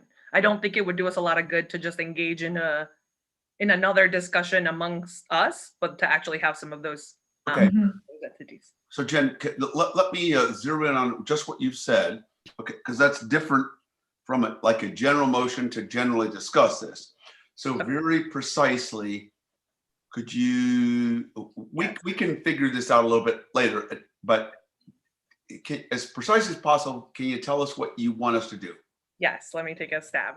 So my motion is that we revisit this issue at the March Committee of the Whole meeting. We'll work on today. Okay. And so that'd be March 15th, I think. And that as part of that, we have a presentation from the Immigration Project and from BPD on this topic. Okay. So that but that it doesn't mean, let me ask, that's inclusive but not exclusive if anybody else wants to talk to us? Let me ask you, I'm sorry, Jen. Jen? Sure. Yeah, I mean, I think I don't know that anybody does. I'm just asking, as a motion, if this were to pass, well, let me clarify that. This doesn't necessarily exclude other organizations or other groups from saying something to us within the same or similar parameter. Sure. Correct? Okay. Yep. Councilmember Matthey. I would agree with Julie that originally I was going to try to reframe this, but I think that's been done. I think it would help me and the community to hear from the BPD. You know, we asked them to change their policy on how they have worked with ICE a few years ago. And I think it would benefit everybody to hear from them how they feel like the impact of that has gone for the last few years, as well as what they see, you know, some possible change in the future, what they, you know, you make their educated guess of what changes they could expect from the future. And I also think hearing the counterpoint from the Immigration Project, or maybe counterpoint's not the right word, since I think that there's a significant amount of room for BPD and Immigration Project and everybody to come together on this. So I think that having those presentations at the next meeting of the whole would be beneficial to everybody to kind of try to start level setting of where we've been, where we are, and where we want to go to the future. Great, thank you. Councilmember Milawamba, you have your hand up. Yeah, I do agree with Jamie. I think it would be good to have a comprehensive discussion on the topic, because I think for a while, you know, it just felt like the BPD had not had an opportunity to actually explain what it is that they do. and how they work in those situations. But in addition to that, I do think in the past we've discussed things like the Trust Act. We've also discussed things like immigration, and as you know, there is a lot of movement in that space, from the Biden administration. So I do think, it would behoove us to have a fairly comprehensive discussion. So to the extent, and kind of to piggyback on what you were saying, Mayor Renner, I think it would be good to not limit ourselves to those two sources, but to have additional sources who can speak to this issue. Because I one of the things that I have noted is that even as we talked about welcoming cities and welcoming America, quite a few people amongst the public, were confused by both. So I think on something that is this important, I think it's important that we take the time, have really in-depth conversation with subject matter experts, so that the community feels educated enough to inform us as their aldermen to make the decision that they feel is right. So. Okay. Anyone else? I don't see. Is there a motion or to move forward for direction? Mayor, we have a motion and a second on the floor. Oh, I'm sorry. Any further discussion then? I'm sorry. Seeing none, Madam Clerk, would you call the roll?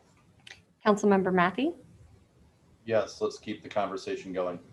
Councilmember Bolin, Yes, I would like to continue the conversation until we have a very good, solid answer for the community. Councilmember Milawambwe, Yes. Councilmember Emig, Yes. Councilmember Painter, Yes. Councilmember Carrillo, Yes. Councilmember Ward, Aye. Councilmember Crable, Yes. Councilmember Bray. Yes. Thank you very much. The motion carries. No nays to announce, Madam Clerk. All right, excuse me. At this point, we're going to move to the item number F, consideration with an ordinance on the COVID-19. I'm going to turn it over to Mr. Gleason. No new amendments at this time, Mayor and Council. No new amendments. Any questions by members of the council? Okay. Mayor, you do have Councilmember Matthey with his hand up. Oh, I'm sorry, Councilmember Matthey. Thank you, Madam Clerk. Thank you. Jamie? Hold on, I had to unmute myself. Everybody apparently is making that mistake now. Tim, actually, I've gotten the question multiple times in the last couple of weeks, and I have assumed that it to be true, but I've been asked by businesses and restaurants if we were planning on resuming the outdoor dining stuff as soon as the weather broke. People are already trying to make plans for this spring. I think the 24 degrees today got everybody's hopes excited, I think. So, I think that's, people are already wondering what we're going to do for the spring and going into the summer until we get enough vaccines out there. So. It's a definite yes. We're going to find a way, because I know that's the desire of the council. I do plan on having discussion with would be Alderwoman Carrillo and Emig and yourself, Jamie, regarding downtown striping, because that's a component that will butt up against the downtown dining discussion. But the short answer is yes. Perfect. I'll keep telling people yes then. Thank you very much. Anyone else? All right. At this point, we have finished the finance director's report. I'm going to go back to Mr. Gleason. Anything else under the city manager's discussion? Couple of quick items, Mayor and Council. Again, thank you to the Deputy City Manager for that presentation. So thankful and grateful to the employees of the City of Bloomington that really do pull off so much amidst COVID that they made it look easy, and it definitely was not, but hats off to them. Phil, if you would, I've got 2 slides. Celebrating female entrepreneurs. This is the March 1st Friday, so this will be in a couple of weeks, but it will be before the next council meeting on March 8th. So it's a March 1st Friday on March 5th, 5 p.m. to 8 p.m. Next slide. And still trying to work through the small business assistance grant programs. Please reach out, visit the city's website that you see up on the screen. This is round 2. This council already has approved 1 round, and we are in the 2nd round and trying to process those grants as quickly as we can. And there is still money available. Thank you, Mayor. Thank you very much. Oh, excuse me. Let me move this. I'm sorry, I moved my screen over. At this point, I just want to thank Mr. Gleason and others and his entire team for helping us through not just a really difficult time with respect to COVID, difficult time with respect to most recently climate, difficult time with making sure that our employees and our employee unions have contracts for the future that they feel secure. So I want to thank everybody and our Madam Clerk, who is kind of the go-between, and Billy Tyus. They're the 2 that got to make shit happen. When I have no idea what they say about the city manager, but I'm sure they say that damn mayor, he's doing blah blah blah blah, and they're cleaning up the mess. So thank you all so very much. In terms of aldermanic comments, I'm starting with Ward 1, and I see Councilmember Ward 1's virtual hand up. Jamie, come on down.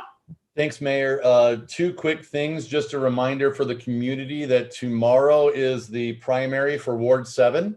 So for anybody that lives in Ward 7, you should be paying attention. There are lots of good interviews on WGLT and PodBN and in the Panagraph. Read about your elected official options and make sure you use your right to vote. So that's tomorrow.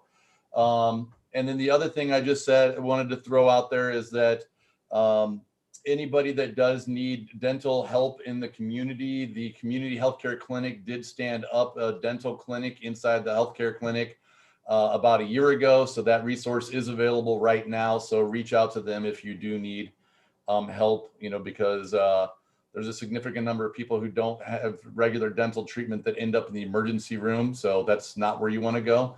Just take care of things as you go along. Bones or teeth, or teeth or bones too. Thank you, Councilmember Matthey. And what you said, I totally agree. Thank you. At this point, Councilmember Carrillo. Yeah, thank you, Councilmember Matthey, for bringing up the primary. So just to echo that, really important that you use your right to vote. As somebody who did not have the right to vote in this country for a long time, I really appreciate that and take that civic duty very seriously. So yeah, just a reminder that polls are open from 6 a.m. to 7 p.m. and that folks in Ward 7 will either be voting at the Illinois Wesleyan Hanson Student Center. It changed from the previous polling location, which was also at Illinois Wesleyan, but just want to note that change. So you'll either be voting there or at Mount Pisgah Baptist Church.